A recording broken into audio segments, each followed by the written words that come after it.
Let's go!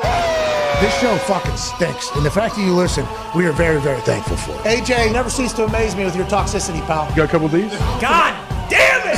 What the fuck are you doing? Fuck Boston.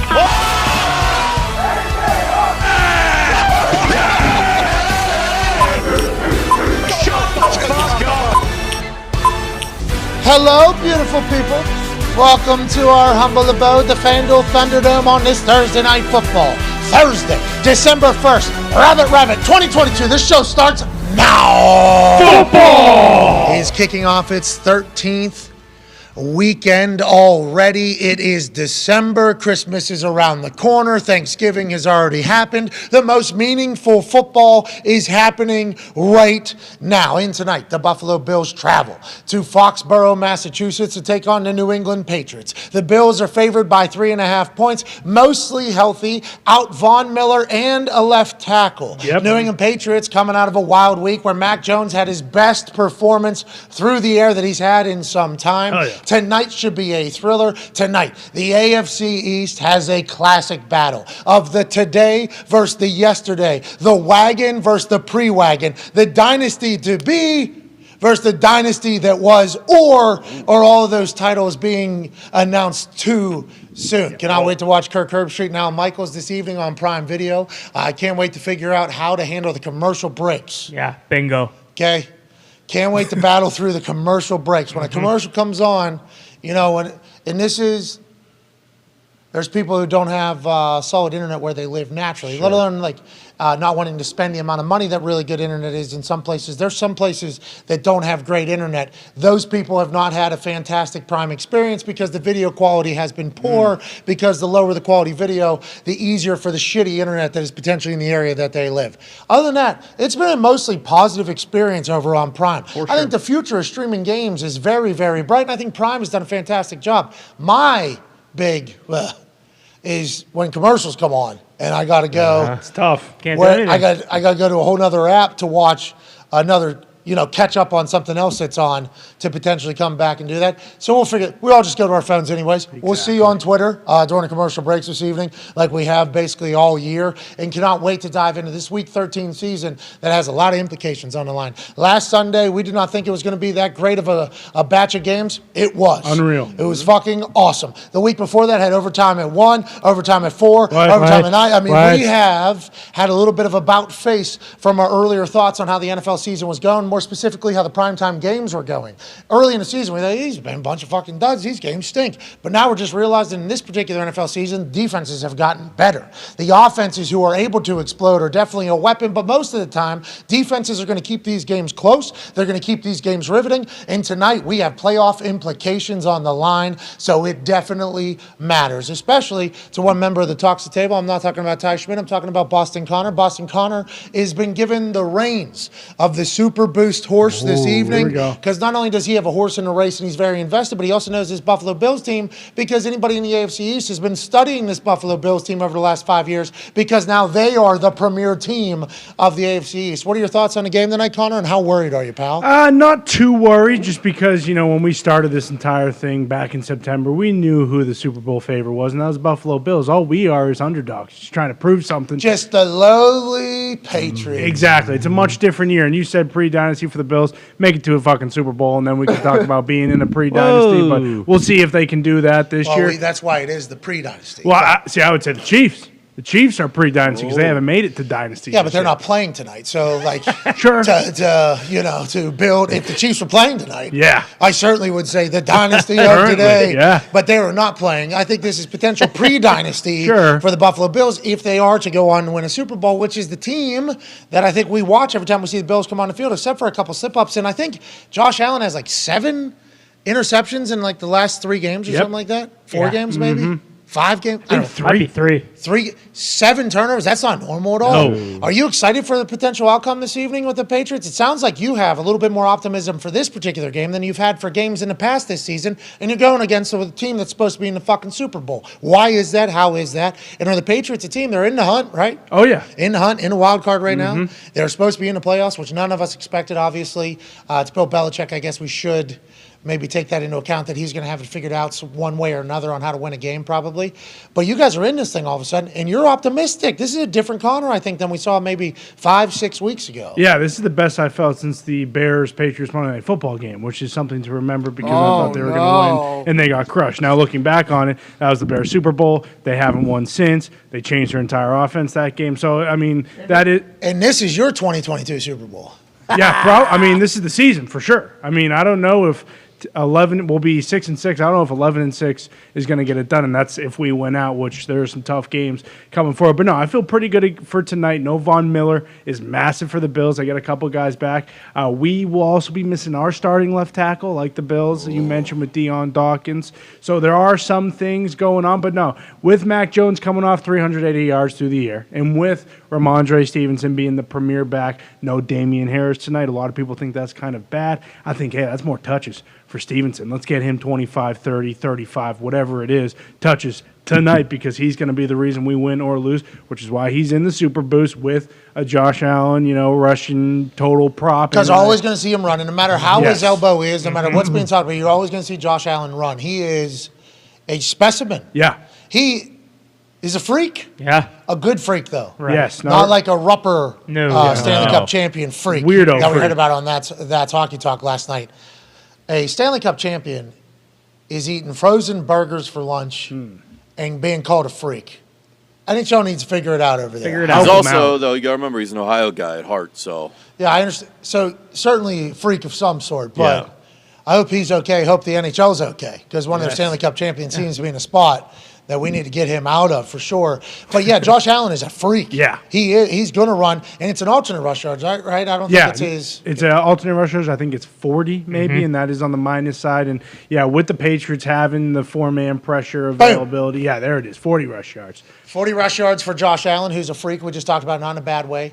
Ramondre Stevenson, 60-plus rush yards. You're talking about him having the ball 20, 25 times. Now, Bill Belichick has a funny way of doing something that nobody can predict. He might bring a running back in that isn't even signed to the team yet. He might change the NFL. He might sign somebody out of the XFL today, teach them 5 plays, and run those 5 plays all night and just be like, they didn't see it coming. It's like, yeah, of course they didn't. Never happened before, Bill. Could take place, but we feel good about Ramondre. And then McKenzie to have 25-plus receiving yards. What are we talking about? Yeah, last year he had, I think, 115 against the Patriots. He went off, and damn near the Patriots changed their defense because had a big game last week, too. Dude, this thing's boosted to plus 550, and we just heard the voice of a man who was kind of bamboozled out of a super boost hitting for him last night. Wild, Host of the Man to Man podcast, host of Everything DB, host of NFL matchups. Ladies and gentlemen, Darius Butler. DB, this plus 550, and I know we've put you in a compromising position because not only are you putting your own super boost out, we also make you co-sign on our super boost. So you're kind of getting in on the shins both times. Yep. I don't take any heat whenever your super boosts don't hit, so that makes me feel good. And I'm back in the batter's box. Yeah, I don't mind. Okay. All right. For now. It's been loud. It's been loud. It's been, they calling you a fraud? I've been called a fraud so many times. Ridiculous. It's tough. That's tough. They cut to my soul. It's tough, man. The one we had this past Sunday, the got real loud. We had the family one. Man. That was our Danny Dimes, of course. Fucking guy. Vanilla Vic. Yeah. Vanilla Vic. Okay. This guy. Well, when we saw What's he doing? Why did he? I don't want to go back to. We're past Thanksgiving. Yeah. We're past Thanksgiving.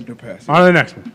We're on to this super boost this evening. Hey, that one though feels good, doesn't it? They all do. Honestly. They all do. They do. They all do. That looks really good. We saw Isaiah McKenzie yesterday. He got 25 on that play alone. We talked about Harris being out. Stevenson been a dog all year, and Josh Allen. I mean, he's looking to run all the time, looking for contact, and he's sliding. Looks good. That's man. the one. We're staring at plus 550. That is so big. Yeah. Tone. It's nice. Tone, please tell me why this is a plus 350 to begin with. Okay. And then tell me why our first hit in a long time is going to be a plus 550 fucking beauty. Tone Biggs, host of Hammer Dahn, a gambling show that happens every single day after the show ends. Josh Allen gets a 40-plus yard run, single run every single game. Check. Boom. When it comes to Patriots running backs, no one knows him better than that guy over there. I trust him with my fucking life on this one. Hell yeah. Check. And McKenzie, I mean, what? He went for fucking 200 against the Patriots last year. In New England. It's not like Bill's going to make an adjustment there. Tony. What's your problem? What are you talking about? Tony, what was that? You were so good. That is your Roll. What's your problem? No, I'm saying. Yeah. Fucking Bill's over here watching the World Cup. This Croatian he's not making a Bill fucking... Belichick is watching the World Cup? Yeah, you saw him. He had the Croatian patch earlier this year on his Yeah, is he not happy about the United? Well, that was one weekend everybody did, but Yes. he wore it the extra weekends. Yeah. Bill, he grew up in the Navy, right? U.S. team's pretty good too. I mean, good luck to your Croatian team, Yeah. obviously to your Okay. ancestors and everything, but you think Bill's watching the World Cup? You think he didn't have time to make an adjustment to a player that had 200 plus yards? Listen, There's no way Bill's Bill going to knows, do anything. Bill knows what Connor knows, okay? Good team. They ain't winning the Super Bowl, so why is he going to waste his time? Tony, Bill doesn't even know the fucking World Cup is going on right now. Okay, and I have heard from sources that even if Bill knows you, if you look at him in the eye and maybe ask him a question, Bill doesn't even look at you. He's looking through you because he's just thinking about schemes, okay? And yeah, sure. Speaking of that, not said maybe. I don't know who his source is for that. Michael Lombardi will be joining us There we go. today. Obviously, he's worked with the Patriots organization, pretty close to them. He also has some thoughts on some other stuff happening around the NFL. And anytime we get a chance to chat with Lombo, we chat with Lombo. But you're right. The way Lombo describes Bill Belichick as a human, he actually wrote a book about how he operates. He ain't worried about no goddamn World Cup right now. No. He's worried about the Buffalo Bills, the team that has taken his division from him. Ty, this feels like a game where Bill Belichick showcases, or is this a game where the Buffalo Bills kind of put a foot down and say, yeah, we are the team. This is us. We lose Von Miller, who's a game wrecker for us. Who knows if he'll be back next week for the Jets. They're hoping he will be. I hope he will be. But he is Von Miller. He's in incredible shape, but also need him later, right? We need him. The reason why he was paid $100-some million at his age after already winning 2 Super Bowls is to close out big games at the end of the season. Is this one of those games? Definitely would like to have him here. Does that change anything, or do you think the Bills go here? What do you think, Ty? I don't know. I mean, they've been winning, but I think the Bills have kind of come back down to earth a little bit the last few weeks. Like, realistically, they probably should have lost on Thanksgiving. Like, they probably should have lost that game. The Lions kind of did whatever they could to lose it. And I don't know. No. Per usual. Yeah. No, it's brand new. I think. No, that was the Bills. The Bills are just a good football team. But it is the brand new Lions. You know, last year that Lions team, the Bills are beating them by 40, 50 points on Thanksgiving. But Right. but either way, I don't think Bill really, like, it's going to be tight, you know? Like, Bill, I mean, yeah, you talk about like the Bears game or whatever, like, the Pats typically aren't coming out and getting fucking dusted in division games, especially at home. Like, this is important. It is the season. Darius, what do you think? You've been in that building, obviously drafted to the New England Patriots, played there a few years. You know Bill pretty well, I'd say, more than most people do. How do you think he views this game? And where's all the money? Hold on, before you answer that, Tone, everybody betting Bills -3.5, I assume? Earlier it was 80%. I assume it's similar right now. Which It makes me sounds feel like even better. It sounds like our entire office. And Darius, I'm excited to get your take. I think we're all pretty like. Yeah. Is Bill Belichick still the coach? Yeah. He's getting 3.5 points in Foxborough in December. I don't know what the weather is. I guess it's not supposed to rain or anything like that, but it's still Foxborough in December. Let's assume it's a little breeze. It just feels like Retro. this is an interesting thing. Darius, your thoughts on the game and them getting 3.5 at home, even though the Bills are an incredible football team? Yeah, like Ty said, they have been kind of coming down to earth the last few weeks.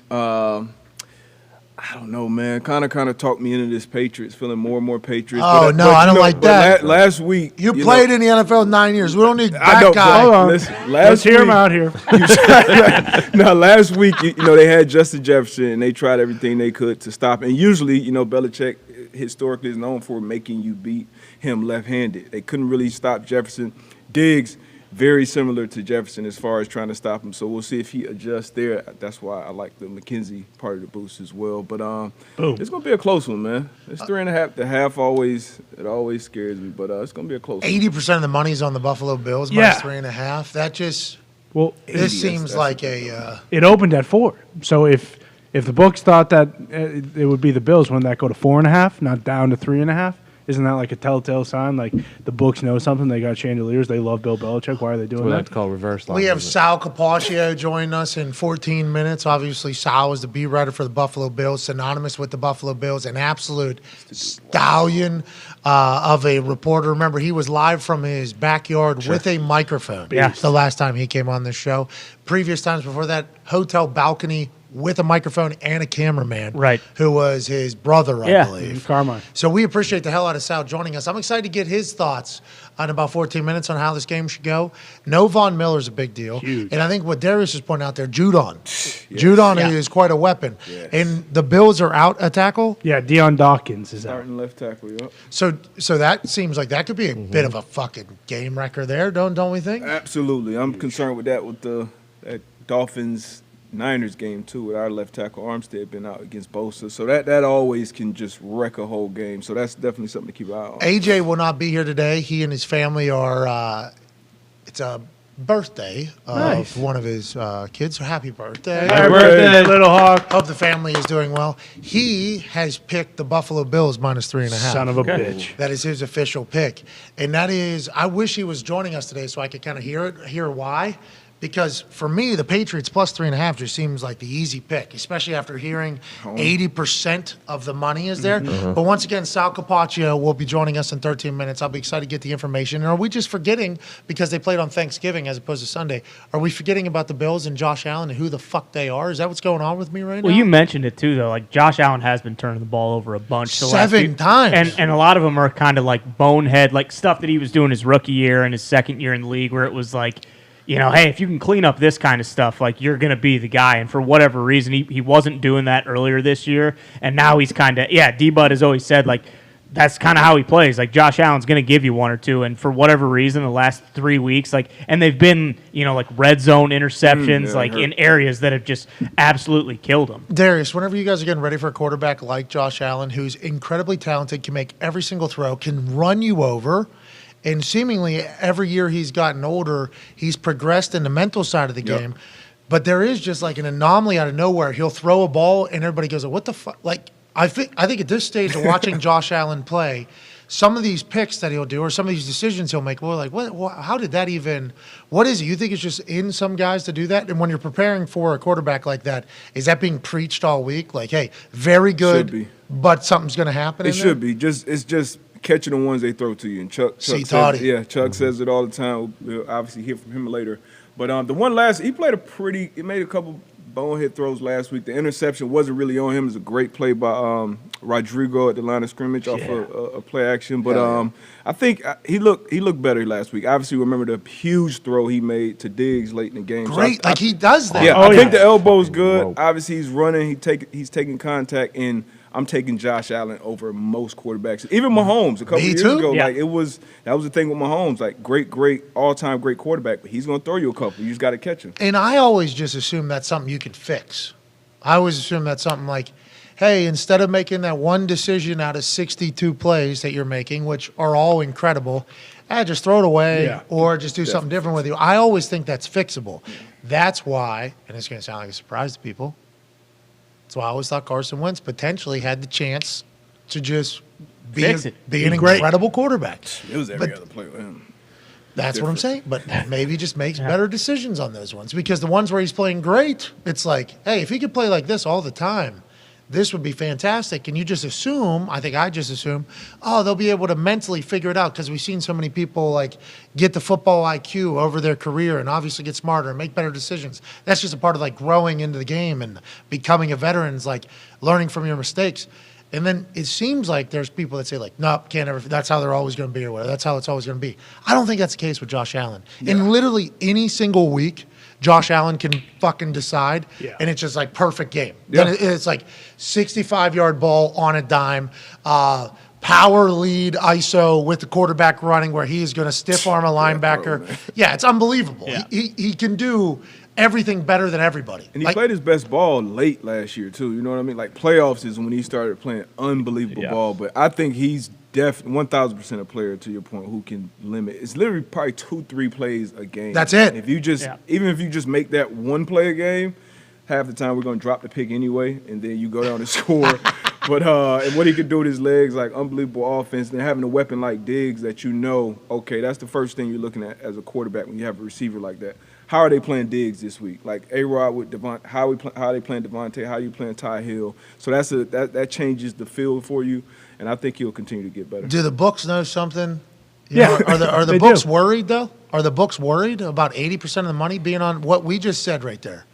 Obviously, Diggs is saying, yes, they're worried. Anytime 80% of the money's on something, I guess they are worried. But they haven't made that many adjustments to really try to sway that one way or the other, get money on the other side at all, try to hedge the whole thing. But, like, in my eyes, any moment Josh Allen could take over a game. Will it be against Bill Belichick? That's what the books are wanting. Let's do some news, and then we'll chat with Sal Capaccio in a little bit. Russell Wilson had a birthday party. Half the team showed up. Okay. What? Need to talk about this more often, okay? Russell Wilson had a birthday. We saw that because there was a video released from a children's hospital where a bunch of kids from the hospital who Russell had obviously gone and seen sent him a happy birthday message, unprompted. Okay. And Russell then posted that video. We learned it was Russell Wilson's birthday. Happy birthday, Russell Wilson. Happy birthday, Russ. Bleacher Report reported that Russell Wilson's wife, Sierra, threw him a birthday party yesterday, and about half the team attended. That was per Mike Kliss, who I believe covers the Broncos or whatever, local reporter. Half the team, you just start doing some quick math, about 27 to 30 people probably showed up, and we'll just give a little about. So we'll go like 24 to 30 guys from the team, or maybe 23 to 30. That's a lot of fucking guys to show. I guess the internet was cooking. Russ saying only half the team showed up. Great number. Off day after week 12, before week 13 of an NFL season. You don't get much downtime. Everybody's miserable, let alone everybody having families and holiday season and everything going on. 20-some people going to a guy's birthday, if everybody's invited, in my eyes, makes me change how I think about Russell Wilson. Like, honestly, it makes me kind of change. His teammates did go to his birthday party. Happy birthday, Russell Wilson. This is good news. I think this is big for the Russell Wilson brand. Right and a lot of people, we always talk about it. When you're losing, everybody's on, going to jump, keep piling on. I think whoever put this out was trying to put it out in a bad light. Like, only half the team showed up for the starting. Like, to your point, it's a great number. Week 13 is probably a little cold in Colorado right now. Guys are banged up. You got shit going on with your family. So that's a great number to show up. And 30, 25 people showing. I mean, 25 teammates with their whoever they're with. That's a fucking massive. It's a good party. That's a massive party in the middle of a season for any NFL person to have. I think this is something like maybe his teammates, don't necessarily despise him. That's why we haven't heard anybody come out and bury him from Denver yet. You know what I mean? We haven't heard that at all. Yeah, but it says half the team. I'd like to see if it was half the teammates, because if it's half the team, is that 20 members of Team 3 with the team of the Broncos? So is it possible. 25 teammates? I think Mike is a beat reporter for the Broncos, not a beat reporter for Team 3. Well, Russ is with the Broncos. Team 3 is with the Broncos, as we know. Satellite. Russ is also part of the front office of the Broncos. So does he also have maybe a PR guy that is telling Mike Kliss, hey, by the way, half the team showed up? And really it's 22 Team 3 guys and 3 players. See, this is what happens. You guys could see Russell Wilson walk on water, and you'd say it's because he can't swim. It's true. Here, you're being literally told this guy's teammates went to his birthday party late in the season, cold weather. Everybody's hurting.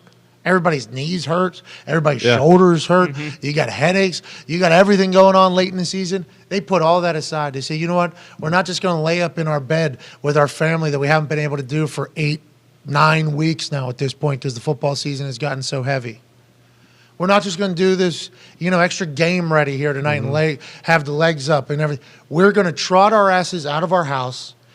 Full to do, by the way. This is a full thing. Getting up, getting the family out of there. And we're going to go to the Sierra and Russell Wilson bar. 20-some teammates did, let alone the rest of the city of Denver probably showed up for Sierra and Russell. I mean, they want to welcome him to the city with open arms. Good guess. Probably had not enough people were talking about how good of a wife Sierra is, too, because I heard when the teammates showed up or whatever, they had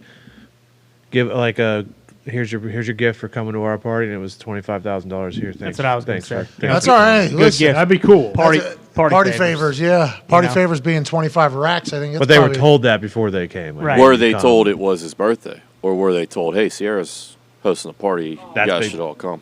Also something to maybe look into. What's your guys' deal? Well, when I saw it initially, I looked at it and I said, okay, so that's probably everybody on the practice squad, probably the whole QB room, and then that's probably it. I don't think anyone on the offense, anyone on the defense, no one who's actually lacing up their boots with him on Sundays is showing up because none of them can stand it. You think practice squad guys like, hey, we got a free meal tonight. We don't have to spend any of our money. Exactly. And we get a chance to go to a party with Sierra and Russ. There's also a chance that we're getting a goodie bag with $50K in it, which is, about what I've been. You think this was a business decision that was made to go to this? Absolutely. I think it was a good team. Hey, Russ, nonetheless, happy birthday, Russ. Happy birthday, Russ. I'm rooting for you, Russ. I mean, we kind of are, I feel like. Because every time we talk about him, you guys are not, clearly. Well, this half of the stage normally, though, I think. Just because, I mean, he's been through it, right? I think Russ has a pretty good story. Dad passed away, right? Dad passed away. Mental coach just passed away. I can understand that. But at the end of the day, hell of a story. Went through a lot. I hope he can find the path back to greatness at some point. But I think there's going to be a lot of like, hey, I did this wrong, potentially happening from what we heard by Russell Wilson whenever he moves on from football, I think. Yeah, and you said his mental coach passed away. That's terrible, first of all. Second of all, did Peyton Manning have a mental coach when you were in Indianapolis? Honestly, I do not know. That's something I honestly do not know. Okay. I wonder. That dude, what's it, Trevor? Is Trevor something, the mental coach? He worked with a lot of guys. I've heard his – no. That's but I've heard I heard his name mentioned a lot. So that could have a big – and if you look at – I think it happened last year at some point, halfway through that Seattle season. So it's obviously been a huge fall off from him. And you watch the film, and your question is, and obviously just talking about the football, like how does this happen? How do you go from here to here play-wise? So maybe that has a bigger impact than people are, giving credence. Do you think he potentially lost all of his confidence, and then every read he makes is a bad one, and then he just second guesses everything? He's underthrowing balls and missing windows and everything. Because he's a different quarterback now, isn't he? He's not good on the field. He's just completely. Let alone like all this other stuff that we judge him for, which everybody's saying he's been doing for a long time. And Pelissero reported that Denver has known about all this type of stuff. It all happened in Denver. They've done their research before they brought him in here to do it all. But like on the field, he's not playing well either, right? That's the thing, and that's really what matters. That's when all the other outside shit comes in. Yeah. He's been probably this same guy, but if you're winning, you're on the team that's winning, you're playing well. None of that matters. Kind of a lot of what you see with Kyler when they were getting better, taking steps, going to Pro Bowls, playoff appearances. You kind of heard some rumblings about some things, but then when you start losing, when you're on Hard Knocks, former teammates coming out, people start talking. It always happens when you start taking more L's. So that's an incredible transition to the next thing we're going to talk about here, Patrick Peterson. Ooh. Hey, we like Patrick Peterson. Big fan. Friend of the program. Friend of the program. I think Patrick Peterson also noted good dude, I think. Great dude. Noted great dude. Like, I honestly, I don't think we say that about a lot of people that we don't. But I think our interactions with him have been very positive in numerous places. And then, you hear other people talk about him, they're like, good dude. This is a good dude, Patrick Peterson. So whenever he had this to say on his podcast yesterday, we were kind of all taken back because it was like, holy shit, Patrick Peterson is not the type of guy that would normally do this. But a lot of people said Patrick Peterson had to say this probably because he felt like it had to be said. Here's Patrick Peterson on the All Things Covered podcast yesterday about Kyler Murray. Yeah, you think Cliff Kingsbury may be the scapegoat in regards to their struggles? It ain't no maybe. He will. He will be. Yeah, he will be. Uh-huh. He will be. And the crazy thing about it, the guy who hired him will still have a job. Yep. It sounds about right. Initially, I was thinking that they probably would stick with him because of the contractual agreement he has. But now just seeing how bad they've been, and then they fired a coach after a season, man. Yeah, and he signed that extension last March. But see, just vocally, Kyler Murray is talking about, and I don't like how he's doing that. I think he should keep some things privately. But it tells me he doesn't care about his head coach. And he's putting everything on the head coach, basically saying Kyler Murray don't care about nobody but Kyler Murray. That's just a matter of the fact. Well, I got it. Big fan. Well. Hey, I can't argue that. I don't know him personally. You played with him for a few years, so I got to take your word for it. Well. You said something very real right there. Yeah. I don't know him. This is going to be heard by a lot of people. I think you actually, you see McFadden used to play for the Pittsburgh Steelers. Super Bowl champ. You actually see him second safety, right? I think he was a safety. Corner. Corner, strictly corner? Corner, yeah. Okay, hey, athlete out there. Yeah, South Florida. South Florida. With RC and Troy, yeah. Anyways, you see him as soon as Patrick Peterson says that, he goes, "Oh, Okay. that's big. You said something big right there. You said something big right there." Then Kyler Murray quote tweeted this because I believe Pro Football Focus put it on one of those quote pictures. And then Kyler Murray quoted the quote tweeted the quote picture tweet. Yes. And said, "This isn't true. You want some weird shit, Patrick Peterson. You got my number. If you really felt like this as a big bro or a mentor, you supposed to call me and tell me, not drag me so your podcast can grow." Oh, shit. Damn. Now, what Kyler Murray just said right there, a lot of people said, yeah, that is what's going on. Patrick Peterson obviously trying to get clout. I don't think that's who Patrick Peterson has been ever. If you talk to anybody that really knows him, we might be wrong. But I do think Kyler Murray is reaching out for help right there from Patrick Peterson. I think that was very much a, hey, if you think this or you should tell me directly to myself. So maybe Kyler wants help. Maybe Kyler would like to chat with Patrick Peterson. And I'll be excited to hear what Patrick Peterson says after chatting with Kyler Murray, which I assume will take place. Is that how you think this will go? I don't know, 50-50. But this was interesting. You know, I guess I'm kind of old school. I like kind of these type of things to stay behind closed doors. Usually they do. Or like amongst conversations, if you're with people, maybe in a group chat, and a name comes up, a player comes up, and it's like, yeah, he may look like that, but he's all about him. We hear it all the time, coaches, players. Yes. So this, Kyler would not be the only human that this has been accused of. Yeah. Great, and this is great players, it's bad players, whatever. And that's Pat P's opinion at the same time, and that is when you're on a podcast, when you're talking. Obviously, that's his cousin, that's his co-host. You're talking for an hour, 45 minutes, whatever it is, you're more honest, you're more open with things. So that was a true statement. And then from Kyler's standpoint, I also feel like it's a fair point as well. Hey, you got my number. If you feel like this, you can reach out to me. So I get both sides of it. It was a good joust there. Yeah, It was a good response by Kyler. Great response. Like, oh, shit, kind of put him in a little – that was a little bit of a closed Sicilian there. Kind of moved that there. Oh, because everybody was dunking on Kyler. Yeah. After Patrick Peterson said it's because of who Patrick Peterson is, because of how successful he's been, because of the human that everybody says he is. Yep. Whenever he says something like this, especially with things that have been happening with schematically we're fucked and chill the fuck down or calm the fuck down or whatever Kyler was screaming, and then the relationship, how it's going, let alone the clause that was put in the contract that might have been the start of this whole thing. It's like an easy thing for people to get behind when Patrick Peterson is like, yeah, it does appear as if Kyler doesn't care about anything, right? That's probably the problem. You've been hearing, too. Yeah, it's not like a show. Oh my God, he only cares about. It's something you kind of been hearing. Same with Russ. This was something you heard in Seattle. Like behind, once again, if you're around somebody's name, he looks like that, but he's all about him. And then Team 3 obviously accentuates. We would like to say we do not know Kyler here at this particular studio. No. Patrick Peterson does, though. Yeah, exactly. But that's the easy way out. We don't know him. We will keep our eye on this particular. Their personal relationship. Pat, what was that? Pat P and P2 and K1. Well, his whole relationship with the Cardinals didn't end well, correct? Yeah, because he talked shit on Time, I believe.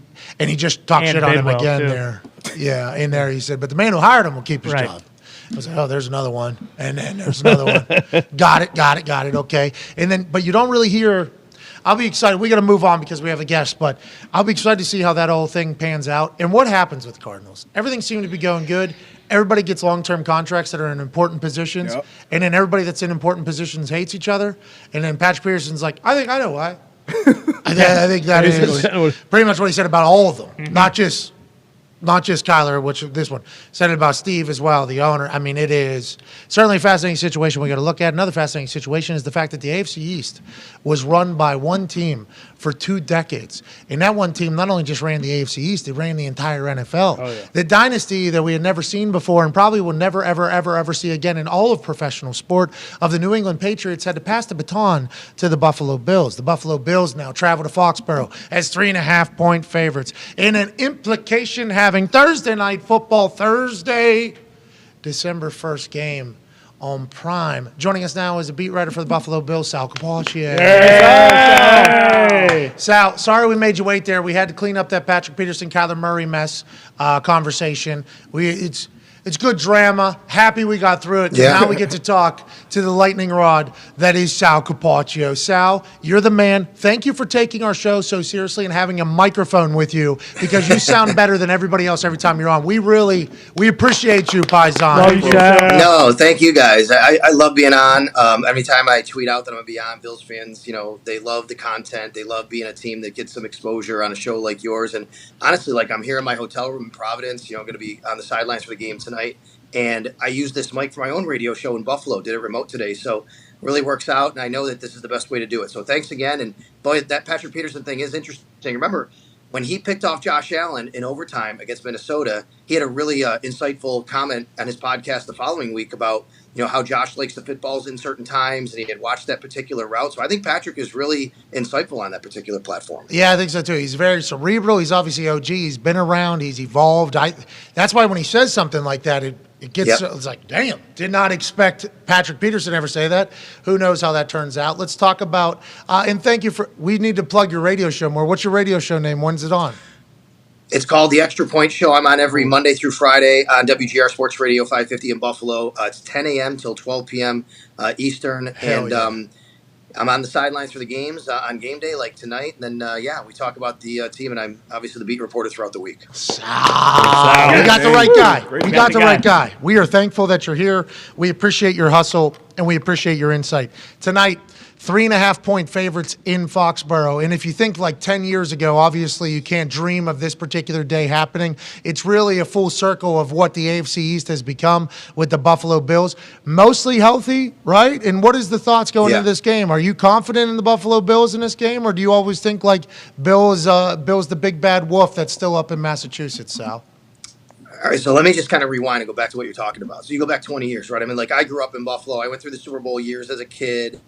And then, following this team along, now I'm covering for them professionally here. And I will tell you, guys, I mean, there is so much scar tissue built up for Bills fans with the Patriots over the last 20 years. Oh, yeah. It is such a hatred that Bills fans have towards the Patriots and basically kicking their tail in for 20 straight games. And even when Brady left, it kind of, took a little bit away, but Belichick is still there. We go back to Super Bowl 25 with Belichick on the Giants staff and slowing down the Jim Kelly K-Gun offense and all the way back then. And then when that Monday night happened just a few years ago, 2019, I think it was, when the Bills went to New England, won on Monday night, you saw Belichick throwing the phone against everything. That was one of the most satisfying wins Bills fans have ever had. And now it's representative of where we are now, which is the Bills division. The Bills are the better team. They, of course, have the better quarterback, one of the best in the league. And I think the Bills, obviously, they haven't been playing the way they want to on offense lately, but they're still a very good offense with a quarterback that, quite frankly, Bill Belichick has not solved. Pat, the Bills haven't punted the last 2 times they played the New England Patriots. Well, I don't love that, obviously, but that's a good day. That means that's a good day. Sal, whenever you think about the Bills, people are saying they're finding their level now, or water finds its level the last couple games, and you just acknowledge that the offense hasn't played that well. Are they fixing that? Are they going to fix that? In the Josh Allen turnovers, is that something that he can just stop doing? Like, what do you think is being talked about behind the scenes there in Buffalo about the offense and figuring it out? And what do you think about Josh just saying, I'm not doing that anymore? Is that the answer to this whole thing? Yeah, I think it's pretty transparent when you listen to Josh talk that I think what he's trying to do is sometimes he's trying to take too much, and he's gotten away a little bit from taking what the defense is giving him, making the right decision. I think that interception against the Vikings is a really good indicator of this, which is, it was overtime. It was second down. They didn't need a touchdown. He tried to win the game on one play. You don't have to do that. I think sometimes Josh tries to win the Super Bowl on one play. But, guys, that's what makes Josh Allen great, right? And I think that if you take that away from Josh, you're kind of neutering him in a lot of ways. And you don't want to take that away from Josh Allen. You want him to be special.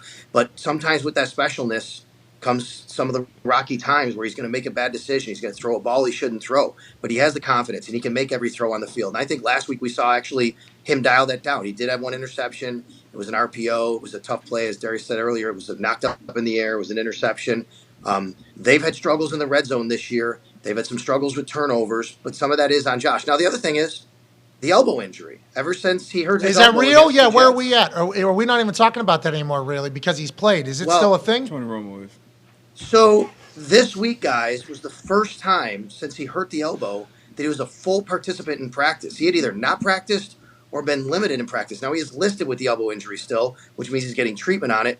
but he actually was a full participant in practice, getting 100% of his reps. So I think we're going to start to see maybe that come alive a little bit, where they're going to try to throw a little bit downfield as we go. The Bills have not thrown the ball much downfield, but you guys know, Josh, what happens is in the fourth quarter, he needs a throw, bang, there it is to Stephon Diggs like we saw last week on Thanksgiving, right? So he'll do that. The other thing is we haven't seen much of the design runs since he hurt his elbow.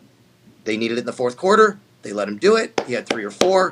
And I think the key in this game, guys, is Bill Belichick has struggled against mobile quarterbacks. You go back the last couple of years, Justin Fields, Lamar Jackson, Josh Allen. I ran some numbers. Even Sam Ellinger and Zach Wilson ran a little bit. Tua Tagovailoa ran a little bit. I think that's the key in this game. If the Bills can have Josh Allen do what Josh Allen does on the ground, Bill Belichick, his offense, his defenses are so well coached, they're so well structured. I think they have trouble handling guys out of structure sometimes who are super mobile. Hell yeah, we got that a part of our Super Boost tonight, Josh Allen Rush. So we are excited hearing everything you're saying right there, Sal. You're scratching us where we itch. Darius has a question for you. You just mentioned him. Hey, what's up, Sal? You mentioned it being the Bills division. It's actually the Dolphins division right now, but we'll let that be one under the bridge. Tre'Davious White, he obviously got in there, finally made his season debut last week. Looked like they had him on a pitch count. What's the deal with him going forward?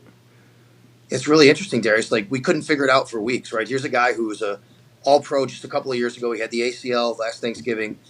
They put him on PUP. He comes back. The 21-day window opens. Yep. They don't activate him. But then when they did, he was a healthy scratch. He didn't play, and nobody could figure it out. Look, there's a lot of talk here. Maybe he's just not ready mentally. You could speak to this as a former athlete. Tre'Davious never had an injury in his life, and I think maybe it was something with him. When was he ready? When was he ready to get out there and try and be himself? And was he scared about it? Yeah. Maybe that was it. We don't know, because it seemed like the Bills were really itching to get him back. He did play 2 series last week, and then he went out. No injury, though. It felt to me last week like they were treating it like a preseason game. Mm-hmm. You go in for 2 series, you come out, you're ready, we're going to ramp you up next week. Now they have Christian Benford, a very good rookie who's on IR. They did elevate Xavier Rhodes. They signed him to the 53 from the practice squad. But I think Tre'Davious White has to start playing more, and I think you're going to start seeing him playing more. I do wonder if that comes tonight, 70%, 75, 90% of the snaps. I do think you'll see him a lot more than you did last week, though. So interesting, that whole mentally, am I going to get hurt again? Yeah. That becomes like such a hurdle. Yeah. Like a very difficult hurdle for a lot of people to get over. Hopefully he'll be back. And also at corner, there's a lot of corners that if we're not 90, 95%, we're probably going to get exposed out there too, right? There's guys that feel that way. Yeah, I mean, but it's week 13 now. Everybody's banged up, but coming back from a major injury, that's a big hurdle, not only physically but mentally, like you both said. So, but if he's not on an injury report, so we expect to see him continue to, like you both said. So, but if he's not on an injury report, so we expect to see him continue to ramp up. Now the Buffalo Bills do have one of the most legendary retirements of all time. Yeah, that's right. By a corner who me and Darius know very well. My guy. Oh, yeah, we know him very, very well. In that corner position, if you don't think your body can keep up with the people that you're going against, what'd he say? It can become very daunting very quickly. Am I wrong? You actually played good. That is right. You are correct. What'd he say when he? It's a young man game, man. It's time. Hey, man. Shout out Tate, man. Hey, he Vontae, congratulations. Shout out Tate, man. Never came back, by the way. Yeah, nope. There is not a regret in his body. Not even a little. You know what? Wrote that check to the Bills. Sent it right back. Appreciate you. I'm not supposed to be on the field. That was, by the way, guys, that game. That was Josh Allen's first ever start in the NFL. That game. Maybe you saw Josh. Yeah, you know what? I remember going in the locker room after the game, and nobody knew what happened. Like, we're like, where's Vontae Davis? And I remember you guys, I mean, so much respect for Lorenzo Alexander, put so much time in this league and he's such a great leader. And I remember Lorenzo was so pissed, and he basically looked at us. He's like, I'm not talking about that guy. Like, he did what he did, and I'm not going to talk about him anymore. It was crazy. Like, it really had an impact on us. Very understandable, by the way. We, as friends of Vontae here, Darius more than me, but certainly both friendly with Vontae, put us all in an interesting position, would like to say. Put us all in a very interesting position. Yeah. But his explanation, he made his decision. Yeah. I am not supposed to be on that field with these people anymore. Ironclad with it, too. I am not. How much is that going to cost me? How many million? You got Fuck it. I ain't going to bed anymore at night thinking about these young boys cooking me every single play. Oh, what a moment. I don't even know how we don't talk about Vontae for the next 20 minutes, but we got to get back on track. Connor, your question for Sal Capaccio. Yeah, Sal, I hope you have a great day. Terrible night, obviously pulling for the Pats tonight, and I wasn't sure how I felt about it, but now that you mentioned Sam Ellinger and Zach Wilson, it kind of reiterated the fact that, Belichick beat him so bad he got them both benched for the rest of the season. But when you're looking at the Bills team, why haven't we seen as much Nyheim Hines? Because I think when he went there initially, we all thought that was going to be perfect. Is that more reflective on him, kind of struggling to learn the playbook, or is that more reflective on how James Cook has kind of come alive and become a great player? I think maybe we all, myself included, maybe initially read it wrong about why they wanted Nyheim Hines, because the minute they got him, they made him the primary punt returner and kick returner, and he's really helped out in that regard. And they still had James Cook, and Sean McDermott and Brandon Beane told us, look, this changes nothing with James Cook. And we're like, yeah, come on. Like, you got Nyheim Hines. James Cook hasn't really done much. Well, since then, James Cook has actually stepped it up a little bit. He's playing a little bit better. They're mixing in Nyheim Hines. So I'd like to see him more, to be honest with you, as well. Bills fans are asking the same question you are. Like, hey, you traded something for this guy. He's supposed to help as far as a weapon in the passing game. And you really haven't seen him. But we have seen him returning punts and kicks, and that's a big deal in Buffalo. And I will tell you guys, Sean McDermott is very big on having a good punt returner because of the weather in Buffalo and as it turns. And a guy like Nyheim Hines, who's done it, even did it in a playoff game here, that was important to them. So maybe we all just kind of read it wrong about why they wanted him, because it's still been Devin Singletary, and that shouldn't go away. But it has been still a little bit more of James Cook, and Nyheim Hines gets sprinkled in. Look, the Odell Beckham thing is still out there. The Bills are still searching for an extra guy. They're searching for a weapon. They really want to add to the offense, and that goes back to some of the struggles we talked about earlier that the offense has had. They're still the number 2 scoring offense in the league, but they're not necessarily, doing it at the type of pace that everybody expects them to and looking as sharp as they should. This happened to the Chiefs like every year too. Yeah. Everybody just expects them to be a video game, and everybody expects them to perform like how we remembered them performing last year. But the only games we really remember them performing last year, they just scored on every single possession. Yeah. So then that becomes the standard. Like, hey, this is what we want. The Chiefs had to battle against it, and that was when Patrick Mahomes was making all those turnovers because I think he heard the outside noise, and even he had the expectation that we're just going to beat everybody all the time. And then they almost kind of drifted out because the Buffalo Bills conversation came in so big, and you've seen them kind of take a turn. Same thing's happening with Josh Allen right now. Yeah. The expectation is that like every single drive you're going to score, because the only games we really remember and that we're judging them off of are the best fucking games that they have, which from the season before. And it's like then they were just a buzzsaw. So for you to do that for 17 games in the regular season, that just like would never ever happen. But that's the expectation almost. What you just said there, Sal, I think is kind of what you were pointing out. But then also to your point about McDermott with the returner as the weather turns, like punters will hit shit punts, but then it'll get like a 15, 20-yard bounce. And you don't have a returner who's scared to go grab it, because if they drop that and fumble that, that's an easy way to lose a possession. You'll get fired there.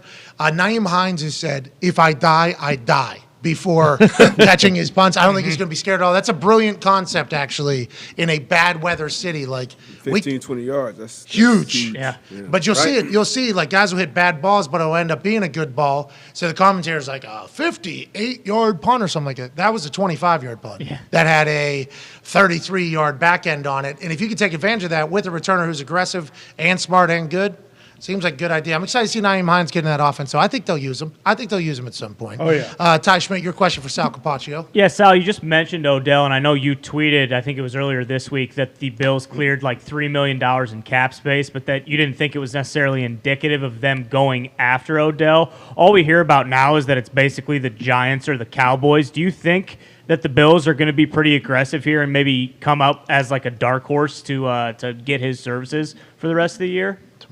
Yeah, actually, I think the Bills are right in the mix now, guys. In fact, Von Miller said it is down to the Cowboys and Bills. So there you go. Von Miller said that, and he's good friends with Odell. Odell is coming here. Not to here. I'm in Providence. He's coming to Buffalo actually this weekend. He's scheduled to come to Buffalo, I think tomorrow on Friday, but I believe he will be here at some point this weekend in Buffalo. That is. Von is telling people to meet him at the airport. Von's saying he might not even leave the building. And what I will tell you is this: the Bills did restructure Tre'Davious White's contract. They did clear $2.5 million in salary cap space. Now, here's how I'll say it.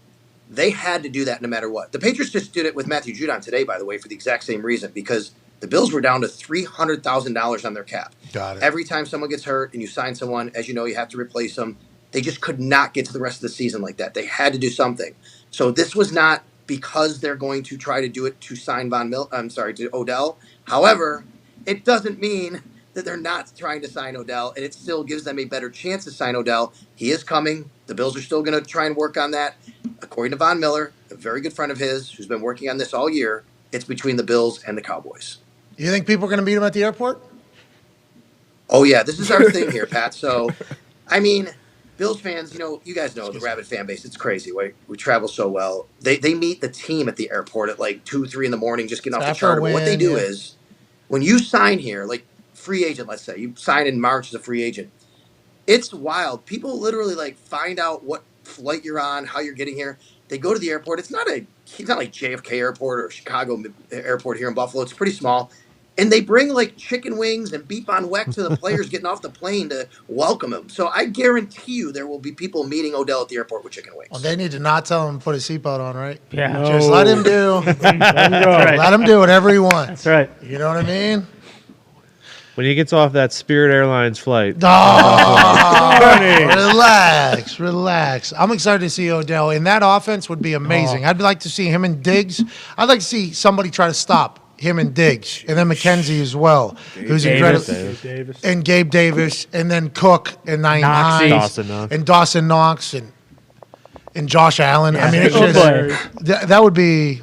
This is what all the teams that win do, though, Sal. All the teams that win it all, this is what they do. They just load up with weapons. Like, we need weapons because somebody's going to get hurt at some point. And when that person gets hurt, our entire offense can't drop off. We have to continue to score. So give us as many weapons as possible. We'll keep our eyes on Odell. Last question here for you, Sal. We appreciate your time on this game day, Thursday Night Football Thursday. Go ahead, Tone. Sal, obviously you know all the strengths of the Buffalo Bills, but if there's something tonight that the Patriots do that's going to give them problems, what is it? What have you guys been talking about all week on your show? Is Matthew Judon in their pass rush. The Bills do not have Deion Dawkins in this game. Their franchise left tackle is out. He has an ankle injury. You'll probably see David Questenberry shuffle over there to the left side. Now, Questenberry's put time in this league. He's played left tackle, started there every game for the Titans a couple of years ago. But that's something the Bills are going to have to deal with. Matthew Judon's a fantastic player, as you guys know. They'll move him around. But I think that's what it is. It's protecting Josh Allen. And last week when Deion went out, there were protection issues. Now, I will say it was a short week. They had 1 day of practice, and they also were without Mitch Morse, who's back.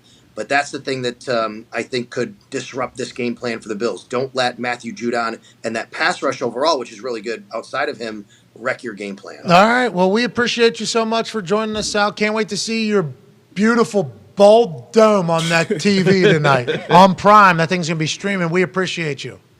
Yeah, I might have a knit cap on, but that's all right. I'll wave to you anyway, guys. Thanks a lot, as always. I love being on with you guys. Thank you so much. You going with Kangol or you going beanie? What do you go with? I think I got a blue beanie. Tonight. But I do love to have the dome in the weather to feel it. Like I feel like I'm right there. I got to have it. It just doesn't feel right. And I also keep one ear open all the time, like I have now, because I like to hear the natural sound as the sideline reporter to tell people what's going on. So you can definitely look and see, and maybe I'll be down there and see the breath come out. It's going to be about 32, 31 degrees at kickoff, I think. Oh, beautiful December football. Perfect. Buffalo Bills, New England Patriots in Sal Capaccio.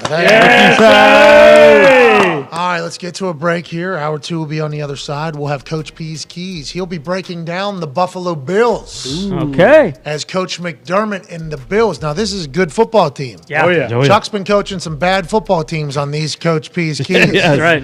Excited to hear what he has to say about the Buffalo Bills and what they'll be thinking about doing this evening against New England Patriots. And then he gets to portray Bill Belichick. Wow.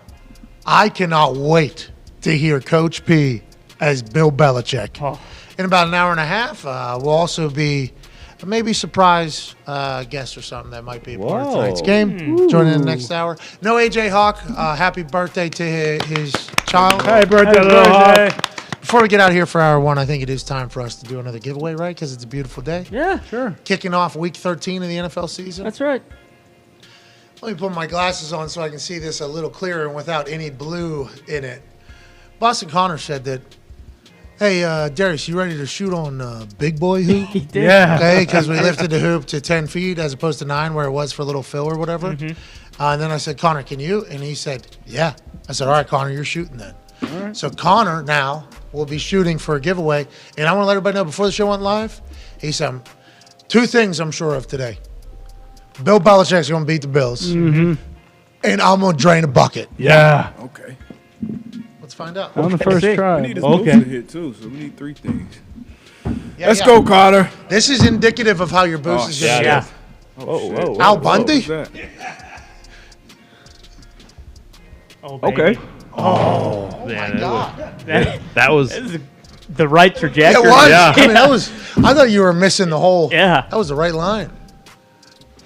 so was that. Oh no!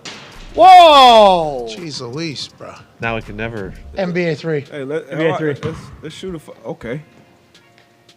Oh no! Maybe put it down. The thing fell out for a reason. Maybe put it down to 9. That thing was just like, this is what you need, need little me. boy. This is what you need, little boy. Get some layups in. Get some smacks on that back. All right, you got 2 more hours to figure that out, bub. Yeah, I'm sure. Because if you don't, I'm worried about the Super Boost. Yeah. I don't want to be worried about the Super Boost. Because the Super Boost plus 550 tonight. I'm saving my makes hammered for that that. thing. What's that? I'm saving my makes for that. I don't want to waste them. No. Today's the day of makes for you. That's hoop. You know. No, we need the vibes, Connor. Con, yeah, we need good energy. Yes. Well, here's the good This is energy. you. Look at your face right there. Let Connor cook. Locked it's on the in. thing. Yeah. He's So holding a football on that, by the way. 10 Oh, people. oh, 10 people win $500, right? That's awesome because that's How one of about the greatest. 20,000 win 300? Is this in the hoop or is he going in the net? Oh. I don't know if we can get Hold it. on, you tell me, because You can just turn that one, I guess. here we go. Oh, there it is. Net or hoop? What do you want to do? I mean, I've been You get it into any hole here. Get up. Oh. Right idea. Yeah, that's the way to go. Get up. Oh no! Maybe try the Russ ball. Yeah. Dorsal fin. Dorsal fin. Happy birthday, Russ. Happy birthday. Half his team went to his birthday party. That's a lot of fucking people. If you get 50% attendance from your entire teammates week 13, remember, pretty good. Oh, that's what you're worried about?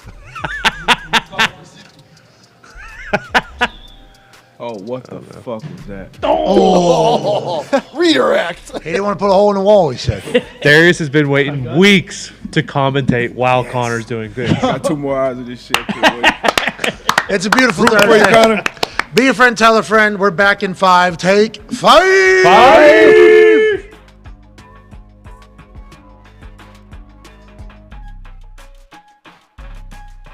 Quick as a damn cat.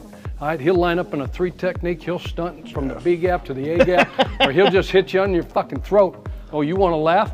No. Run Is that funny? Yeah, you want to laugh, run you? Run you because your dad's in the hall, or in the hall. You know, team's got 95. Or excuse me, 29 sacks. 95's got 3.5. Say 95 sacks. Nah, He's come on. got no Hey. chance, Aaron. Put a, Okay, you're put a flat perfect, right, jacket Bach? Yeah, I am perfect. Until you coach. start playing every snap, shut the fuck up. Oh! Sorry for my language. They love to penetrate. Penetration is key for these guys. Okay, we can't let them penetrate. All right, but when they do that, okay, and we overscoop them and we 2-hole them. You ever been 2-holed? Oh, yeah. Penetrate two I holes, try suck not up. to be. No. Shocker. 2-holed is what? Fucking the worst thing imaginable. Painful. Painful. painful. Not good I'd for say anybody, painful. especially with No, he's not going to end up getting 2-holed, but he gets 1-holed. It's painful. It ain't See like ya. a 55 gets to the second level. He's down. Boom, off to the races. Can't have it, guys. And the thing is the second quarter, okay, is better than the first quarter, and the third quarter is going to be better than the second quarter, and the fourth quarter is going to be way better than he just gets stronger. Coach, you're not scared. No, I'm just trying to open. You guys are, back there sleeping, bullshitting around. Hey, we're playing at home. Those guys we're we're talking about. We're at home. We're at Lambeau. Thought it was Lance playing left tackle. I get Armstrong. Yeah, exactly. Bad guy, coach. I don't think we want him playing left Oh tackle. yeah, and either. you ain't doping. Oh, tell him, Aaron. Name us faceless, except for these guys. Yeah, exactly. Yeah, because those guys are dudes, right? Well, what's so? Okay. Look. Oh, hey. I know you're from everything's a hee and a ha-ha, AJ. Yeah, hey, we beat Denver. We beat Denver. They stink. Okay. They do. We beat Denver 17-10. They suck. Why we? Thanks for being Don't get complacent. What are they going to do to this guy? Getting sucked up, coach. Suck 'em up. They love getting sucked up. They're gonna suck 'em up bad. Suck 'em up hard, coach. It don't catch up until it catches up with y'all. I told you that. That's true. You guys want to F around? I'm not. Sorry, Coach. I'm taking notes, Chuck. We just want to get sucked up, Coach. Get them sucked up. Long season, Coach. Those backers get sucked up like you wouldn't believe. Let me give you a little reminder. Let me give you guys a little reminder. Make them bust. We went up there, AJ. Bust that play. Yes, Coach.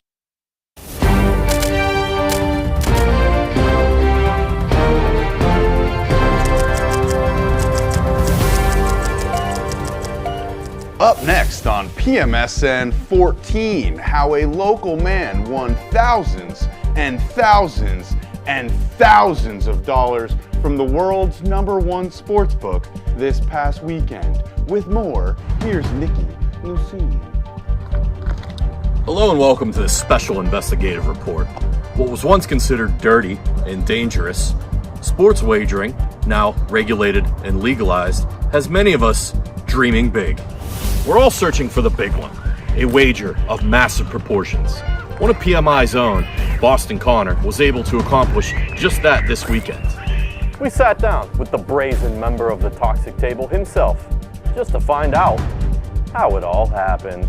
Yeah, it's been about 3 years or so of me placing these bets going all the way back to 2020, and you never think that every single guy on your parlay is going to score 2 touchdowns, let alone a same game parlay plus, but somehow, some way it happened, and I'm just relieved that telling people over and over and over again that plus 155,000 odds bets can hit finally did hit.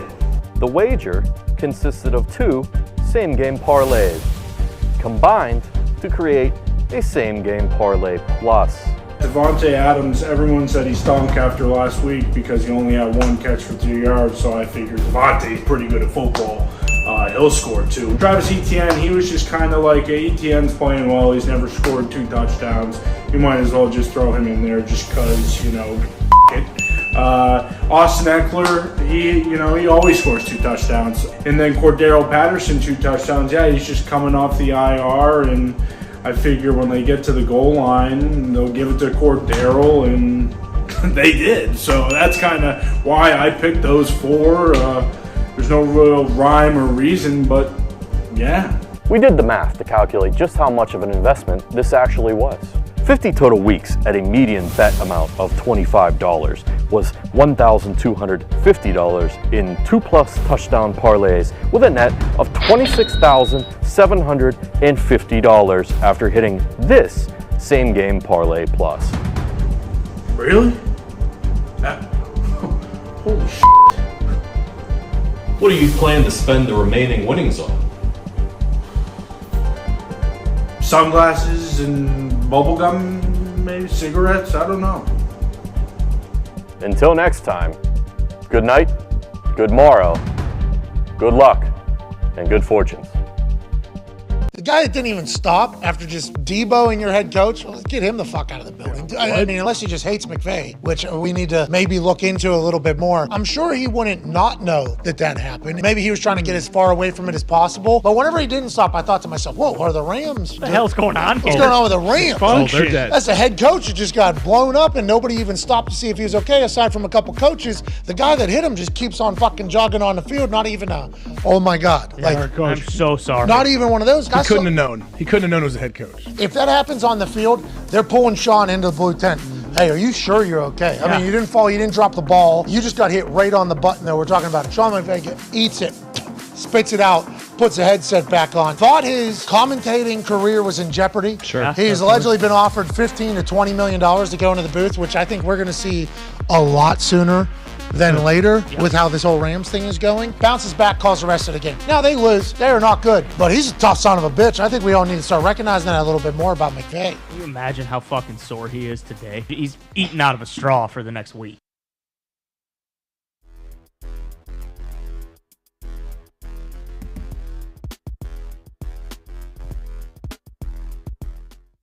Hey, Why? let's go! This show fucking stinks. And the fact that you listen, we are very, very thankful for it. AJ, never cease to amaze me with your toxicity, pal. You got a couple of these? God damn it! What the fuck are you doing? Fuck Boston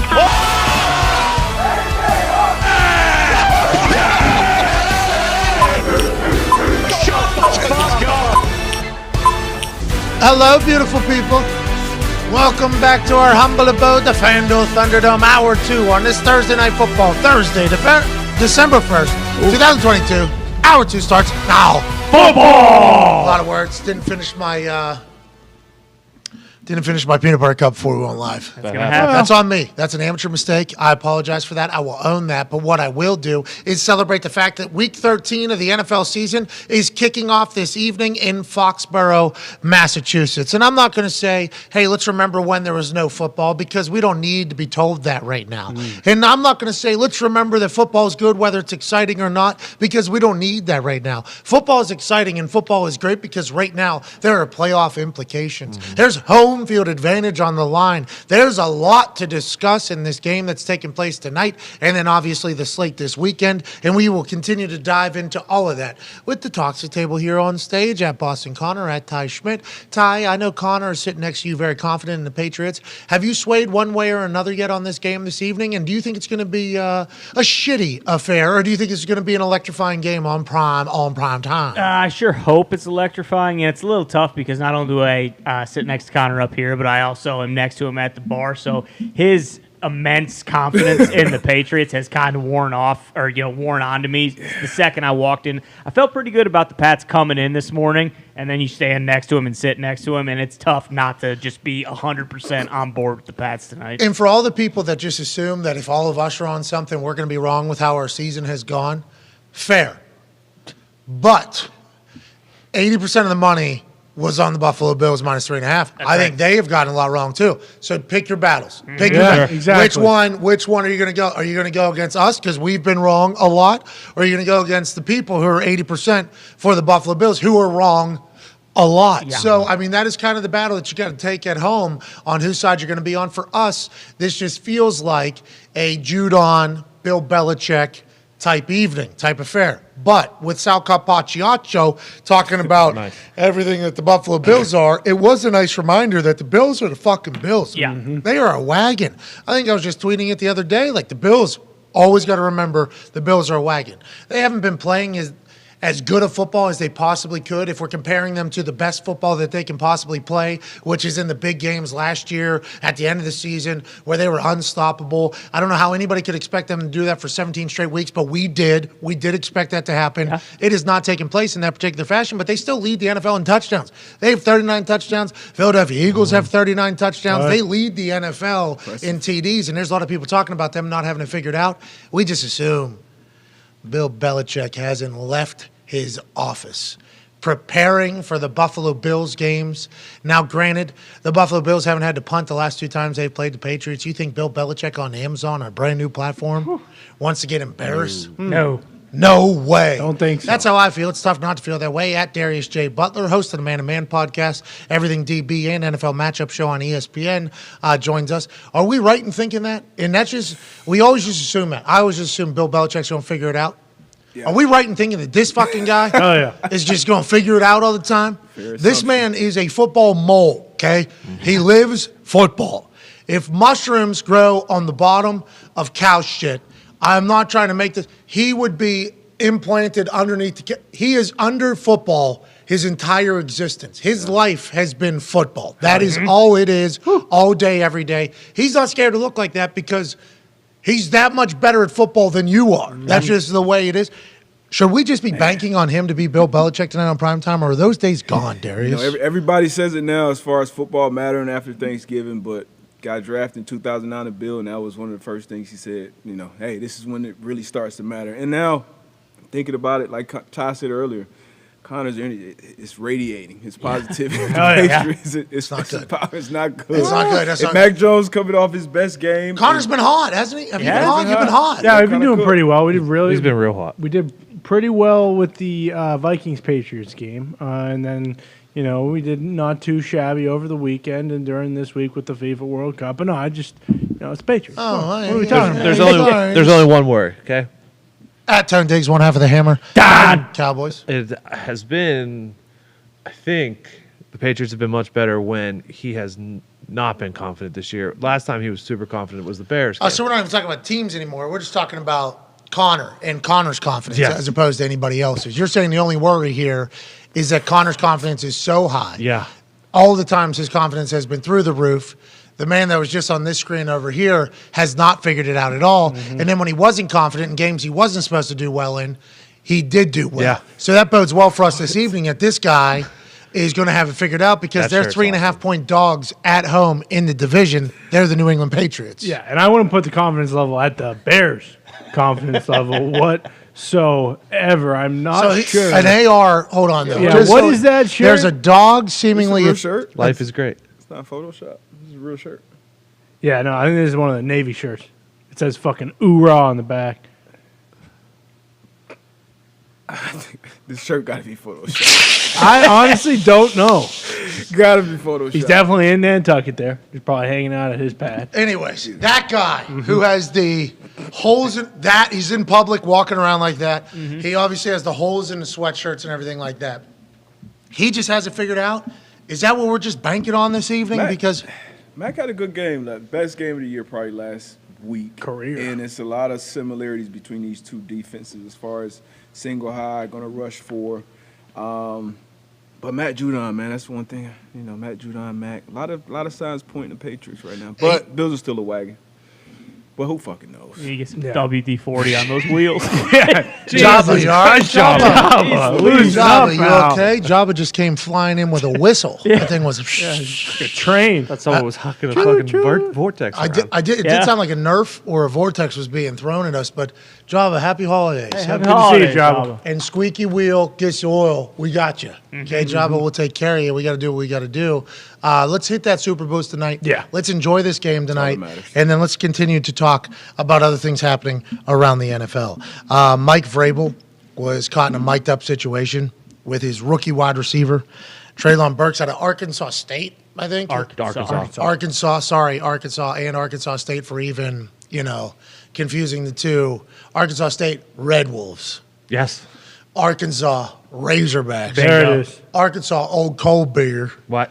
Arkansas State lost to Coastal Carolina 2020, week 1. The only reason why I know that, I was doing game day at the time, and they wanted me to make a pick, like a long pick or whatever. I was in, and I only picked the Arkansas State Red Wolves so I could howl on game day. Yeah. I didn't even know who they were playing. That's right. They were playing the Coastal Carolina. Coastal Carolina would then go on to be ranked in the top 10 that year. Beat the fuck out of Arkansas State. Send me 100 videos talking shit. All these kids had mullets. They were all cutting promos. That's the only reason why I understand that whole thing. But Treylon Burks out of Arkansas, who was basically drafted to replace A.J. Brown. Tall task, big shoes to fill. Has not necessarily happened yet, but maybe his time is coming. Maybe he's starting to heat up with Tannehill and everything going on there. And this is the relationship that Vrabel has with his players that makes me continue to believe that Vrabel needs to be talked about in those conversations about being one of the fucking greatest coaches in the NFL right now. He needs a little bit more respect, even though he's an Ohio fuck. This is from NFL Films, all access, mic'd up, after Derrick Henry's long run, Treylon Burks' touchdown. To the 40, to the 30, to the 20, to the 15, to the 10, to the 5, fumbles the ball, but it's been recovered in the end zone for a touchdown. Bad beat. Why? When I was walking downfield, that was my guy that came across. Okay, then what'd you do? Red light count made up for it. Like, we're going to make mistakes, like, whatever. Great job, dude. And he fucking just punches him right in the head. Great He's coach, big Ohio. It really is. And also, things that told me a lot about Burks. That dude just scored a touchdown, had a touchdown ball in his hand. Haven't even kicked the extra point yet. Still on the field, still caught up in the whole moment of we just scored a touchdown. That was my guy that knocked the ball out of Derrick Henry. It's like, damn, this guy, they got a good one, I think. I think Burks is going to be a good one, and that's incredible coaching, I think, D-Butt. Great coaching in the moment. First of all, it's a bad beat right there. Derrick Henry ruined my same game parlay plus. But not scoring right there. But great hustle play. There was also a plus 13,000 every team in the 1 o'clock games to throw a passing touchdown. And the Tennessee Titans were the only team not to because Derrick Henry fumbled right there. Tough. Couple bad beats. Yeah. Good moments, though. Yeah. Good moments for the Titans. Great moment. Coaches always say, and like you said, everybody's going to fuck up, but fuck up 100 miles an hour. And that's what he did, run to the ball. Had a coming out party kind of against the Packers. Yes, he did. And that was his best game. Hopefully signs of, bright future. How about Vrabel taking that right mitt that's the size of this iPad and just bang right on his way? What'd you do? Ran like hell, made up for it. We're going to make mistakes, okay? Boom! Right in the head. Vrabel, Coach of the Year, reigning Coach of the Year. They are still winning games, and we don't know or talk about anybody on their team. We should probably do it more often. This guy's a hell of a fucking football coach. Ohio got it figured out, it seems like. Well, it's the same deal. You look at their roster, and it's like on paper, it doesn't seem like they should be very good. Like they don't have a lot of those like big time names that a lot of these other teams do, but also they're one of those teams. And you look at like their stats, like they're 31st in passing or whatever, but they're a team that you expect to win every single week because Vrabel is the head coach. And now we're just starting to do that, just like we do with Bill Belichick. We're starting to do that now with Vrabel. I think it's a good timing. Congrats, Ohio. Yeah, there you go, Ohio. Any chance? I know you tapped into the college football world. Yep. Any chance Vrabes goes to take that job? Which one? If it becomes available. Ohio State? Yeah. I don't think so. No way. He doesn't seem like a recruiter. Needs that Super Bowl. It's a question. I know it's a I've seen articles about it. Wait, who? By who? It was a column by a guy that covers the Titans. So what would it be? Oh, this guy wants Vrabel out of town already? This guy's running out of town?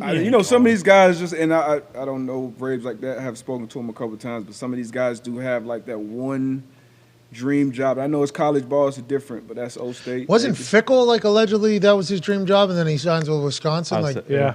It happened with Harbaugh when Harbaugh went to the Super Bowl with the Niners, and then a few years later, he got the Michigan job was up. A few years later, a lot of things happen in those few years. Mhm. Yeah. So it's not like he's coach of the year with a team that's still leading a division. Like, He's having success. That's the if they start going fucking 5-12, the next 3 years, then maybe. But could you imagine? Vrabes is head coach at Ohio State. A.J. Hawk is the linebackers coach there. Bobby Carpenter's running around the strength and conditioning program. It's just Ohio fuck city over there. Sweet. That team would knock it out tough in Columbus. No, I don't think. not again. For the first time in 20-some years or whatever. You asked the question, so you tell us. You think he's going to Ohio? I don't know him. I would assume you would not leave the NFL to go to college. Agreed. But I guess guys have done that. You think that too? I'm just saying, it's only certain jobs. Michigan obviously would be one of them. Old State, the USCs, those type of programs that can obviously offer the money and the lifestyle. But you're an NFL guy. I think it's a better quality of life. You heard Mike Tomlin, and he's the head coach of the Steelers. But hey, look, no chance. So probably the same thing with Braves. But just a question from a guy that's a great question. That's a very good question. And is Ryan Day getting fired? Is that happening? I mean, I don't think so. Great No coach. way. Because Herb embarrassed by Michigan again next year, though. When we were when we did game day over there or whatever, we were at Ryan Day came up in topic of conversation, and I said, "No way, this guy loses 2 in a row at home. You know what I mean? He can't. He's such a good coach."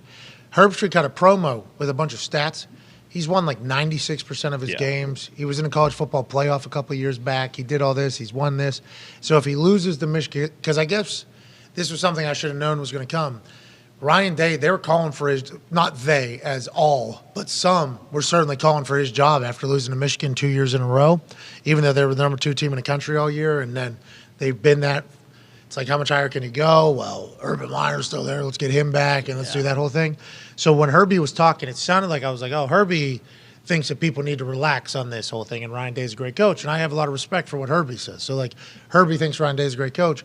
But I guess it did get loud. Is that really anything real? I don't think so. I mean, how dumb of a... He's lost 2 games now in the last 2 years? I mean...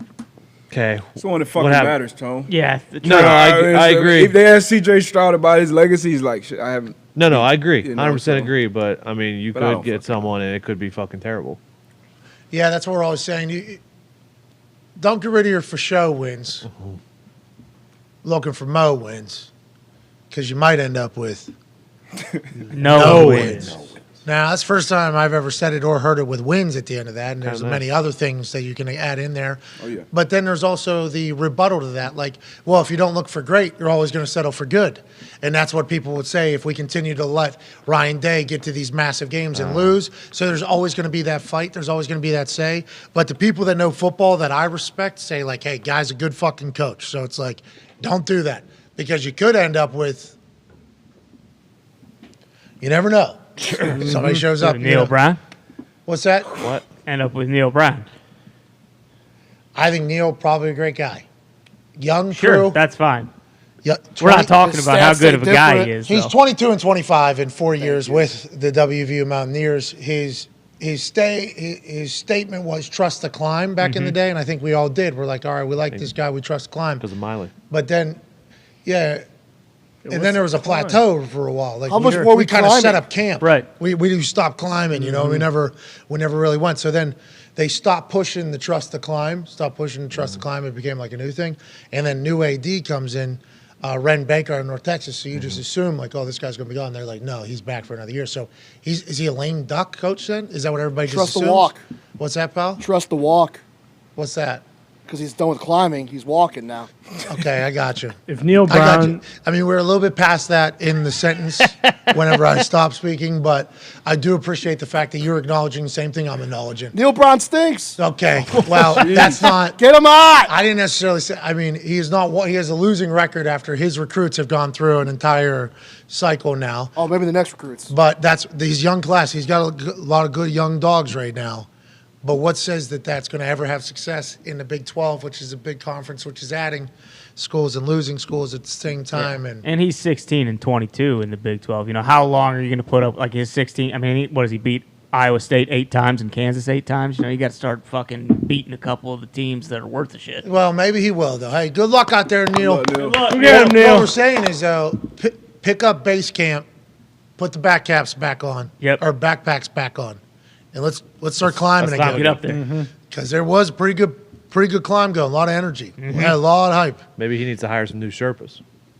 Sherpas are the ones that are leading the climbs. Yeah, He needs to get a haircut too. He needs a cool haircut. He looks like a fucking doofus with that haircut. What's the deal? I'm just saying. deal? I'm just saying. You can't. What's that all about, You can't dude? have. You can't look like a doofus and wear a visor. Okay, you just can't. He does look Unless like you're winning. Unless you're winning. You're winning. He ain't. Don't matter. But I don't think I would like to let everybody know yet again that the opinions of Ty do not necessarily reflect that of his peers or his employer. and I get it. Okay, my alma mater has the worst fucking offensive coordinator in the history of football, not college football, football as a whole. Okay, so I know bad when I see it. This guy. I tell you what, he ain't the fucking secret sauce. They gotta get rid of him. I like his opinion. I did not expect this to become a conversation on this show, but Neil Brown has been announced. He will be back for another year. Good luck. Good luck, Neil. That sucks. Rooting for you, Neil. That sucks for you. I don't care because it's The college authority, football. bro. The authorities reported it, so it's real. Yeah, it sucks. I appreciate that the authorities reporting on my school. And what if they have success next year? You don't know. Yeah, what if they don't? And if he ever It's gonna got be tough to hired, recruit too if you're definitely only on your last year of coaching potentially in a place. But Big 12 is dying. then they'll sign him to an extension where he'll get another $15 million somehow. Yep. And they do that because he's coaching the team and he wants to be able to tell recruits that he's going to be around for a while because new AD. I only have a year. Like, what are we doing here? So he'll probably get another 20, 30 million out of this thing. Oh yeah. No. If he's smart, he'll start puckering up and smooching Rem Baker's butt yesterday. What is your deal? Kiss No his way. ass, get to be good, real tight with the guy. Buy Talk yourself Tony's another voice. 3 to 4 years. Listen, Ren Phillips. ain't Neil's an got a idiot. young batch No, he's at West Virginia that might get really good next year. Honestly, young wide receiver, very good. Running back, very good. Quarterback, very good. Offensive line, we got to figure that out, I think, going forward, but they'll get another year under him. Neil Brown's going to be climbing again. And if not, he's going to be gone. And then we got a full coaching search with a new AD. And what does that mean? Brand new AD sent me a DM on Twitter. What did Red? you say? I didn't open it yet. I don't want to leave him on red. Sure. I'm not ready to answer yet. He gets it. They have that on Twitter. Listen, if there's a don't know, guy you do can they? trust, it's fucking Red. I'm scared to open text messages because I just assume people know that I fucking seen it and I didn't answer. It's a You're good. scary thing. You're good. It is You don't have read receipts, so you are good with the text messages. Me? Yeah. Fucking great. Twitter, I think Yeah. you're good too. I don't think they show red. Really? I don't think.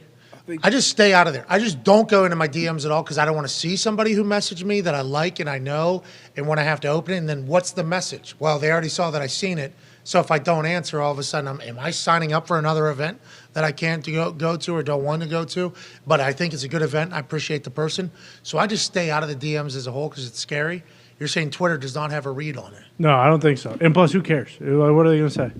Well, it they- does matter. And then you just say sorry. Huh? I think they do have a read on. It's actually, I just made me remember something. It's Okay, actually DM a me. current head coach who I talked to was like, yeah, man, hey, I DM Pat, man, he big time me.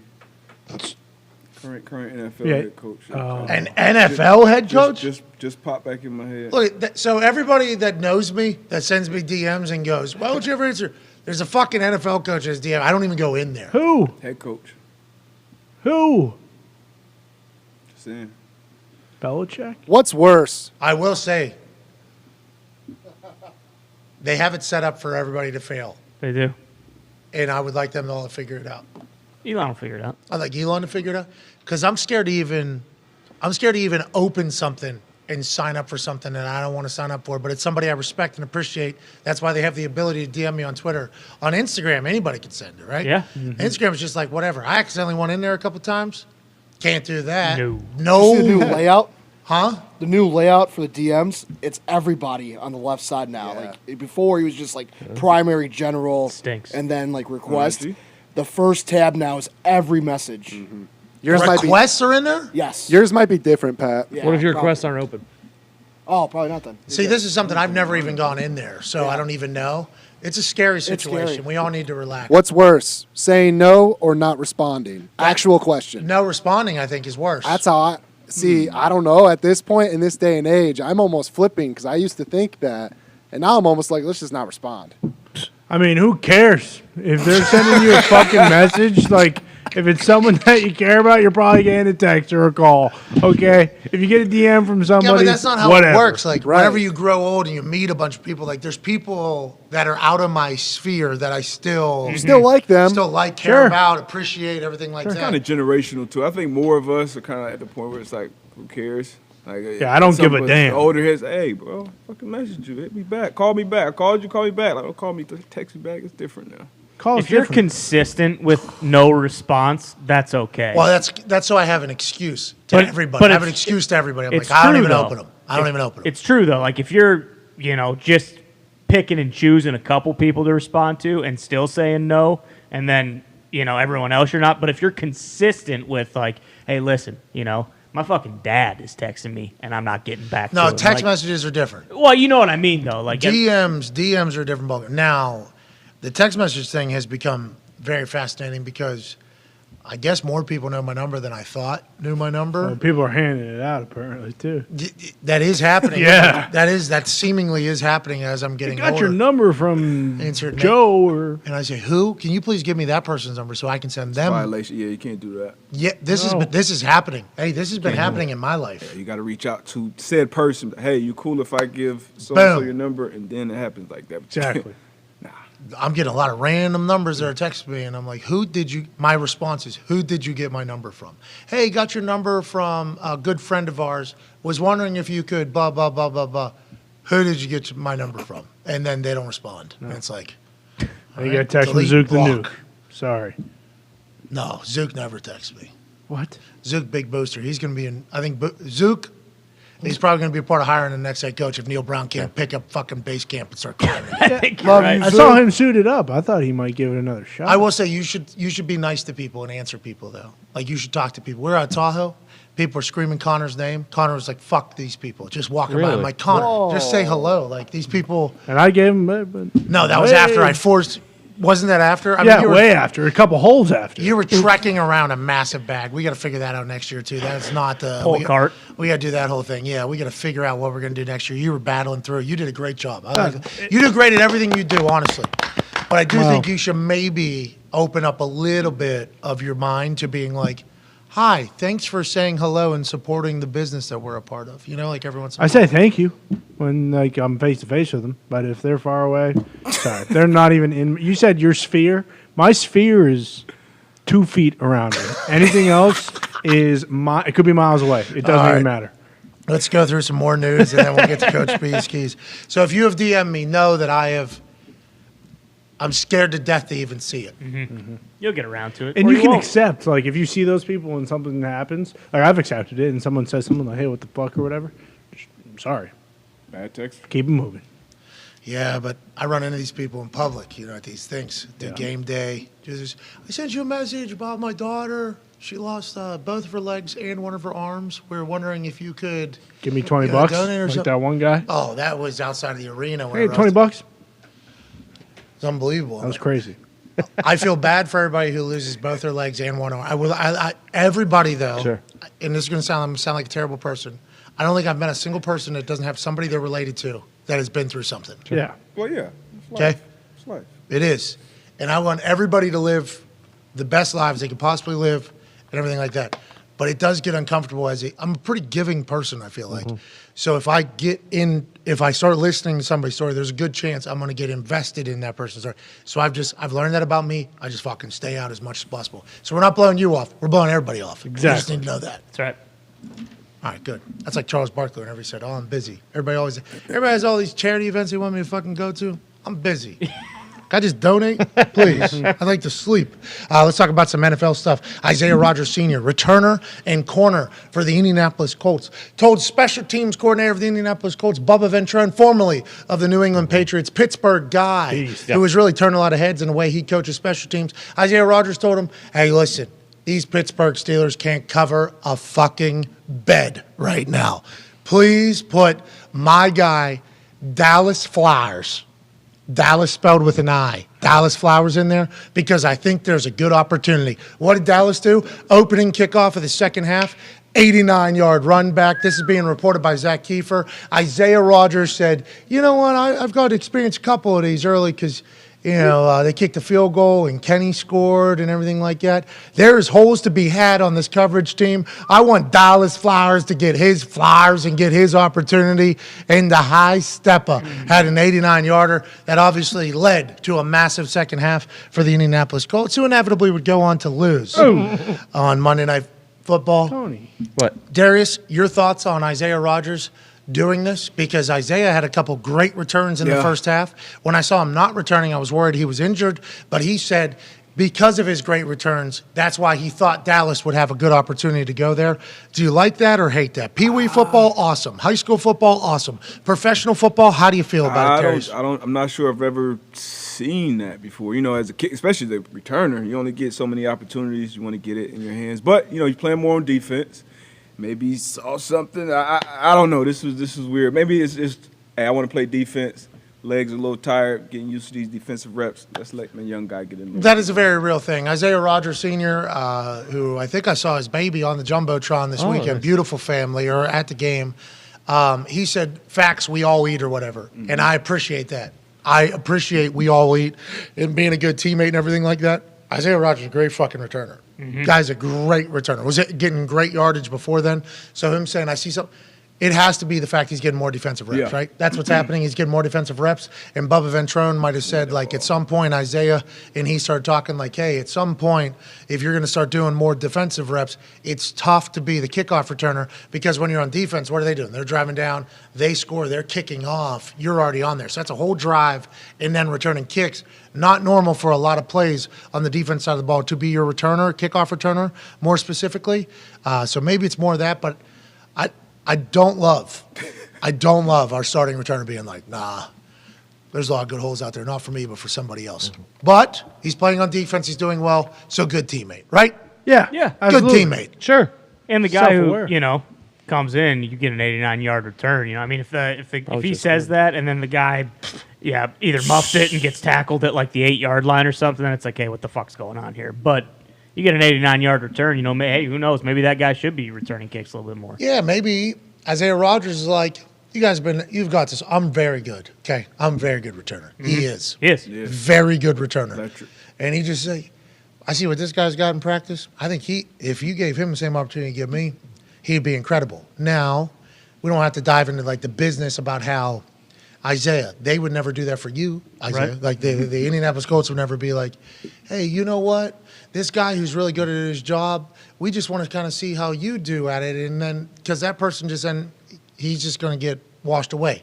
Isaiah's reps are going up on the defensive side, so we're not going to lose him. And once his reps go down, if they go down, probably plug him back in there. It seems like everybody does eat in this particular case. We shouldn't judge him. Good call. Good call, Isaiah. I did this once before. Different situation, not a return, but hands team. Had to go up to Midge, actually. Once again, I don't know if that's No, yeah, he's a middle gentleman. He yeah, is, there we middle go. son. Went up to Midge, I was special teams coordinator at the time, and I was a backup on hands team, which was cool for me. Safe spots. I did hands in college. Had a terrible incident. Blacked out, concussion. Oh, no. So I think Reggie, this was the year, Reggie might have tore his tricep or something like that, but Reggie was the first team hands guy. So now he's down, I'm up. So I go to Midge, like, hey, let you know this right. I'm not the guy you want back there with the game on. Now is not the time. So let's get somebody else there. I think we ended up putting Moncrief or somebody else. No, Jack Doyle. I think Jack. Like the so it's like the front line. You got a catcher that can catch on the front line, but it's like I think really it was Jack. one. Jack? I honestly believe. I think it was Jack Doyle because I was asking to do it. I wanted You did. to. You were top 3 hands. Yeah, yeah. I wanted to do it because imagine how hilarious that would be if I go out there with gloves on. I'm like, yo, I can read the bounce, bro. Come on, I got hands. I wanted to be the fair catch punt returner as well. Like whenever they were in plus area, we didn't have somebody. Like I think they either just waived Griff for like the 40th time. He got waived, and we had like maybe somebody we were signing on a Saturday was going to be our punt returner, and it was like, have we seen this guy catch a ball? They're like, no. I'm like, just have me do I'll fucking fair catch. I mean, I can fair catch punts for you or whatever. They're like, no. I'm like, I could do it. I think I could fair catch. Could you imagine if somebody, a gunner, just runs and just takes your head off? 15-yard penalty. Now what? We're out the punter and our kickoff guy and what? Our punt returner now too? Is that what we're doing? I'm like, yeah, that could happen on any play though. They're like, not a punt returner. What are you even talking? I did throw my name into the. I'm happy I didn't hear that you got concussed and knocked out. I didn't know. I gotta find that picture. Dead? Yeah, I thought it was over.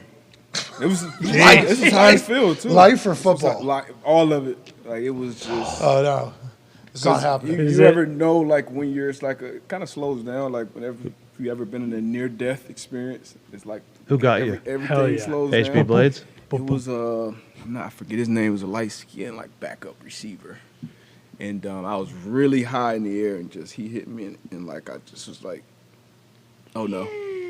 Bam! And you said world slow as you're falling, slowing down? Yeah, I knew because it wasn't like it was too quick. I couldn't really brace myself. I had the ball, so I'm thinking, hey, you die. Die with this motherfucking hand. We're gonna get the game.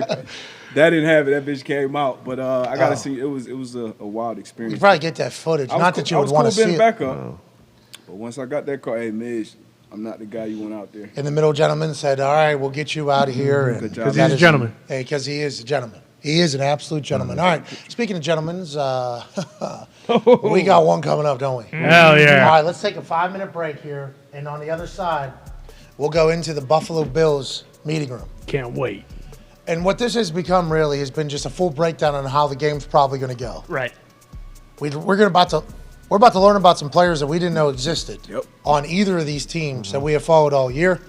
It is time for Coach P's Keys on the other side of this break. But before we get there, why don't we maybe give away some money? Oh, yeah. Why don't we earn some money for the beautiful people that follow along on Twitter and, the beautiful people that follow along on YouTube every single day? Sure. Why don't we do a little, you throw a football into a hole, we'll give 10 people $500. Simple enough. Connor, why don't you step up to the plate, pal? He was practicing during the commercial break.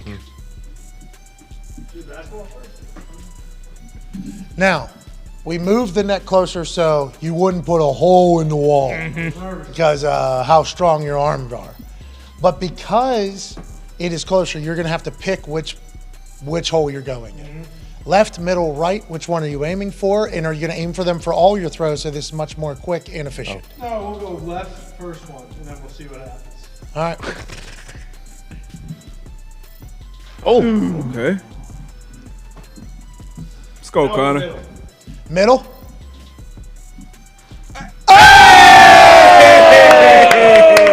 Hey, come on. Let's go. Come on, 2 more balls. Well, how many? You got to make more? No. Oh. Dialing in. That's it. Oh. That was good. That was a good ball, though. Good All toss. right, retweet the video. You'll be automatically entered if you retweet this. Say something nice to somebody and put your cash tag from Cash App in that reply. 10 random people will win $500 because Boston Connor could sling it. Hell yeah. How about you just calling your shot, putting it in a fucking keyhole right there? It's an easy game. Call it, place it. That's it. Throw it. Throw it. Win it. Win it. That could be you. Take 5!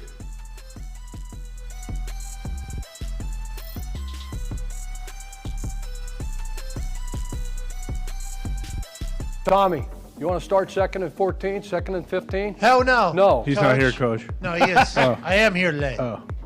Okay, thank you. No problem. Appreciate you. We need 45 you. years old. It's good to see you, Tom. I haven't seen you in a while. How's everything going, Tom? Tommy. Tom, how you been? Tom, you okay Tommy, at home? I What's understand going and I on? respect. Where are you playing? I respect everything Tom, we that's don't going know on. Ready to go war with you, Tom. I respect everything that's going on. We ship out at 0800. Sorry about Stuff AB, is- Tom. Family matters to me. Listen up.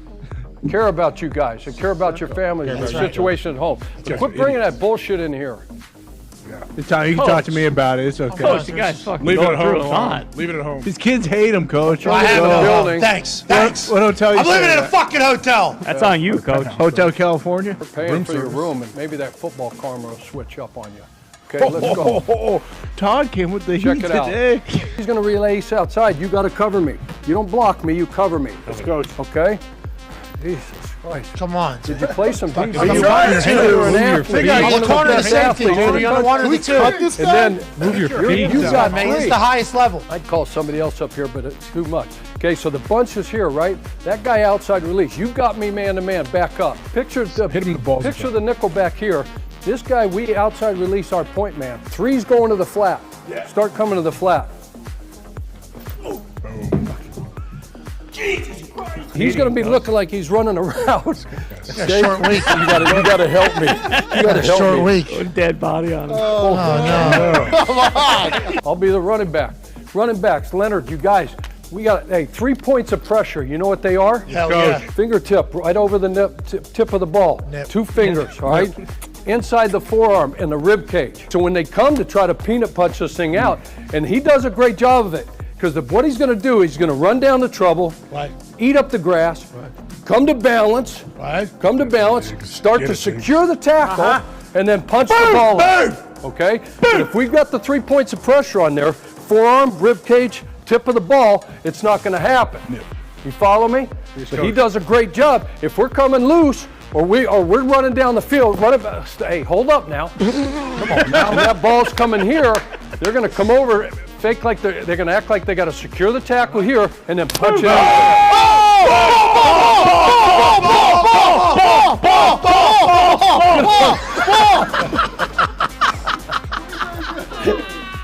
Who's got it? AJ, it's over. Love the enthusiasm, guys. When we talk about situational football and awareness here in overtime with the Buffalo Bills and the biggest play that was made here, before this play even starts here, there's a lot of conversation happening on the back end. What are you telling folks here? They tried to hide this formation, what I was talking about. They came out in a 3-by-1 bunch, but they end up motioning back over to a 2-by-2. And one of their main concepts down here in the red zone is a laser Dino, which is a double post concept to try to clear out that safety to make that void in between the numbers and the hashes. Obviously, I knew that. I saw 85. He's pretty much the clear out guy. And with me having great vision on the quarterback and the receiver, it gave me an opportunity to make a play on the ball. Dahn. That's it. We win. At what moment did you say, oh shit, we won? I'm going to get down.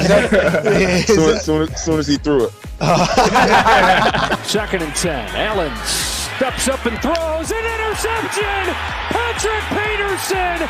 And in this heavyweight bout, the Vikings with the knockout blow. The Vikings win the game of the year. Because who knows what's going to happen with the Jets? Mike White. Yeah. Awesome. Look out. Like, I think I probably should have been #1 overall pick. It's bullshit. Mike White. Yeah.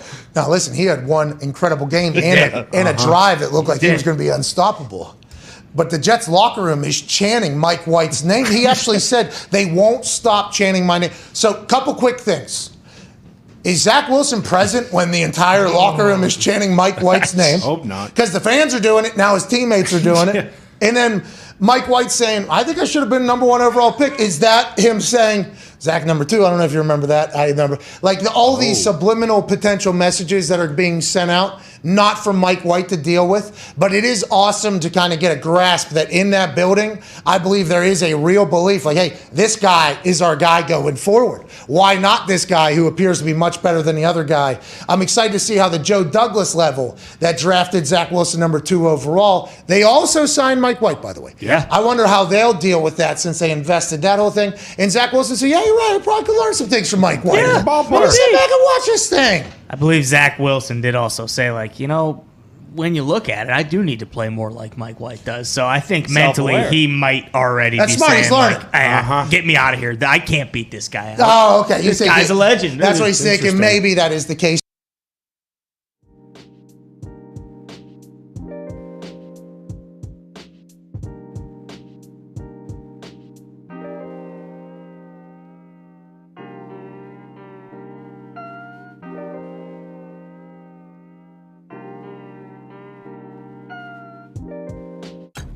Welcome back to the Pat McAfee Show on this Amazon Prime Video Thursday Night Football, Thursday, December 1st. Nailed it. We have a huge boost tonight, as we've talked about. Josh Allen, 40-plus rushing yards. Ramondre Stevenson, 60-plus rushing yards. And Isaiah McKenzie, 25-plus receiving yards, boosted from plus 350 to plus 550. It's a big boost. Huge. Also, there is a no-sweat same-game parlay tonight. Okay. Place a 3-plus leg parlay plus 400 odds or higher, same-game parlay, and get your money back in free bets if you lose. How? Really? Yeah. So, 3 legs. 3 legs. Plus 400 or higher. Boom. Then the money, you get your money back. The money probably varies from user to user. So, technically, you could do our boost, and then you could do our same one. Yes. As a no sweat bet as well. Right. At odds plus 350. Must Not as cool as our opt in order to get that as well. No, because No, it's not plus 400. It's got to be plus 400 or longer. Never mind, you couldn't do that. So no, but you could throw on, Stevenson touchdown. Josh Allen touchdown. Boom. And Stevenson's the only touchdown tonight that is actually minus odds. Everything else is plus. Really? The next closest, I think, is Diggs at plus 120. All right. Well, we appreciate that. Shout out to our Super Boost hitting tonight. Hell yeah. It hasn't happened a lot this year, okay? It's not great. Tonight's Just hit the throw, so we got some good. Yeah, coming into the season, we did not expect this to happen. No. But why not week 13? Why not? Feels really good. Still 5 full slates left of the regular season, let alone super wild card weekend, then the divisional round, then a championship round, then a Super Bowl. Right. I mean, we got nothing but time to still make up the ground that we had lost in the early half of this season while we were losing all of our Super Boosts. We weren't the only ones. Everybody was losing. It's been a tough year to predict, but now, tonight, that changes. Goddamn right. I feel great about it. I think it's going to hit. And also, don't forget Super Wild Card weekend. Well, we have a boost for every game, like last year, right? Sure. We go boost, boost, Absolutely. We've been planning that one out since week 4. That's right. I just remember last year because none of us hit, but it was fun. We were all very close, though. Yeah. Per yeah, usual. we were. Mhm. There ain't nothing like that Super Bowl. Yeah, that's bullshit. Still have a qualm. We're with Joe 1 Burrow. yard away, right? Uh-huh. And For Joe like Burrow $50 million or something like that yeah. being taken from FanDuel. hurt his knee late. Last the play. biggest- Aaron, the biggest, right? The biggest of all Would've time, been, I yeah, guess. for It's like sure. 200 and some thousand people. We've had 100 and some thousand this year at some Mhm. point. It's pretty big. It's a lot of bets. Be great if they hit, but just the sheer volume of the bets, I wonder if any of them will ever. now at tonight this will. point, because the way, because all of a sudden it becomes the people are betting on that. Right. Because like 80% of the people are on the Bills tonight, and what do we immediately think? Well, No chance. no chance. So let alone when you have 214,000 people all on one bet. That's the people, I think, Yeah, at that point. kind of a no chance situation. When you But think that's about not, that all changes tonight. Tonight, Yeah, it yeah, does. it does. That all changes tonight. Mm-hmm. Because tonight, not only are there going to be people that ride alongside of us, and we've lost the trust of a lot of people. And by the way, we understand. Yeah, fair. A couple weeks, you'll be joining us for the home stretches. We've already hit a few in a row, and we will certainly welcome you back on the train then. But those who are with us right now are really our most loyal fucking dogs. Love you guys and girls. And girls. And to be honest, I feel Dogs. bad for you guys because Girls are dogs too. What do we? Yeah. Dogs. dogs. These are our most loyal dogs riding with us. We're going to win tonight. Yeah, Go. and You're going to be able to say you were there exactly. when it started, and we appreciate that. All right, let's move forward. Let's learn a little bit about the game that we're about to watch this evening. Let's go inside the team meeting room of the away team like we do every single Thursday, except for last Thursday because it was Thanksgiving and we did not have a show. Ladies and gentlemen, Coach McDermott played as Coach P and Coach P's Keys to Victory. Coach McDermott, good to see you. Coach McDermott. Hey, good morning, guys. Morning, Good morning, Coach. How we doing? Great, Great. Coach. Awesome. Great win again. Oh, Thanksgiving yeah. Day, guys. Hell yeah, we overcame a lot. Yeah, we did. I mean, probably shouldn't have walked out of there, with that one. But I mean, that's why we go 60 minutes. All you got. That's what we Don't do, Coach. judge. Goddamn That's right. process, right? That's right. That's why we play the game. Josh made great throw. Josh, wonderful job again. Saved our ass. Diggsy, unbelievable. Yeah, Catch. you're telling me. Yeah. Tyler Bass. Where you Wide. at, Tyler? Big balls, yeah. Big balls. Great job. Huge. Having said all that, you went on Thanksgiving, we get home. We had a tough stretch. Yeah. With the snow. 2 games at the same frickin' venue because overcame a lot of shit. In that That's who we are. I mean, Smelled that is who we are. Coach, that city then we got stinks. to spend some time with some family. And we got a lot of families in town. Yeah, we do. Because of Thanksgiving, and I'm all for it. But we also got a bunch of dudes sick now too. Okay. It's that flu right? season. Flu. We got a bunch of guys on the injury list. Coach, is that regular why? stuff? But Is that why Matt Milano is excused from the meeting today? Is he not here? I don't see why don't you him. mind your own business? He's just, normally he's hovering around I mean, up top there. And Yeah, he's not like here today. when you make 100 tackles a game, then Okay, just saying. maybe you'll get some time off. Where's Matt when you need Milano? it. Don't worry about Matt, Coach guys. Diggs plays offense. Did he get a flu shot, Coach? Good question. That's none of my business. He get a vaccine? Yeah, I'm is sure what he's he asking. did. Super boosted that. That's But anyway, my point is this. My point is this. Oh! I think you know I didn't catch that. Yeah. Yeah. We've heard. So yeah. COVID or you did? No, here. Yeah. Heard. Anyways, Hey, so families. let's send them home Damn right. because I don't know where they're at. You're at. We're coming. We're going. It's cold. It's hot. Indoors, outdoors, travel. We've been on the road. I mean, going on the road again. Right? Huge division game. And it's one thing if we're beat up and we got injuries and stuff, but we gotta avoid this flu bug. Yeah. And the more family you got, get them out. I mean, you want to win the division or not? Right, good call. I mean, we're 0-2 in the division, right? We're 8-3, and it looks like, hey, we're atop the AFC East and all that stuff. No. But God damn it, guys, we're 0-2 in the division. This is a must win. I don't care what you say. They're 2-1. The Pats are 2-1. We're 0-2 right now. Okay, we need to get a division win. You guys know how important that is. So Hell yeah. let's get everybody out of our homes. Let's get our rest. Let's eat Coach, I right. have a Let's do kid. all the things. Yes. Coach, I thought it was faith family football right there. Yeah. Not when you're 0-2 in the division. The flu slides Okay. in there a little earlier. Let's just keep it real, right? Yeah, flu, you guys understand. faith, family. Yes. Oh. No question about it. Okay, All got right. it, Coach. Thank you. Huge game. Huge game. Let's take a look at Patriots. Look at their schedule. All right, got off to a rough start. Then they've won, 5 of their last 7. It's a good team. Coming off a tough loss, to the Vikings. Probably their best outing, once we look at the offensive side, probably their best outing I don't know. as an offensive unit. Came into the Beat the Colts like a this drum, season. Coach. Really? What, 9 punts and 9 sacks? Yeah. for the Colts. Yeah, I know. Yeah, yeah. Beat them like a drum. So, and their defense is really, but I don't see a whole lot of stellar offenses up there that these guys got all these rankings on defense. So let's look at that defense. Wow. And I think they're, front to back, this is a really, really good outfit. Let me throw some stats at you guys real quick. We love those, Coach. Okay? I do. This defense, headed by Dahn. French right? fella. And Godshoe is not up there, 92. And Tavay, 48, 30, Mac Wilson. I mean, these guys got some dudes, okay? geez, all 3 levels. They do. So listen, Jimmy Prethur. hey, all right? pass. Points allowed, 6th. Yards, they're 5th, all right?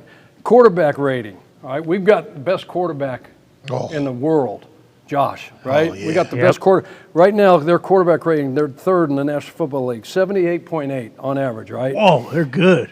Completion percentage against this defense, okay, they're number 1. Wow. People only complete 58.6% of their damn passes that right, Coach? against this. That's exactly right. Wow. Write it down. Okay. Right. First. Division is on the line.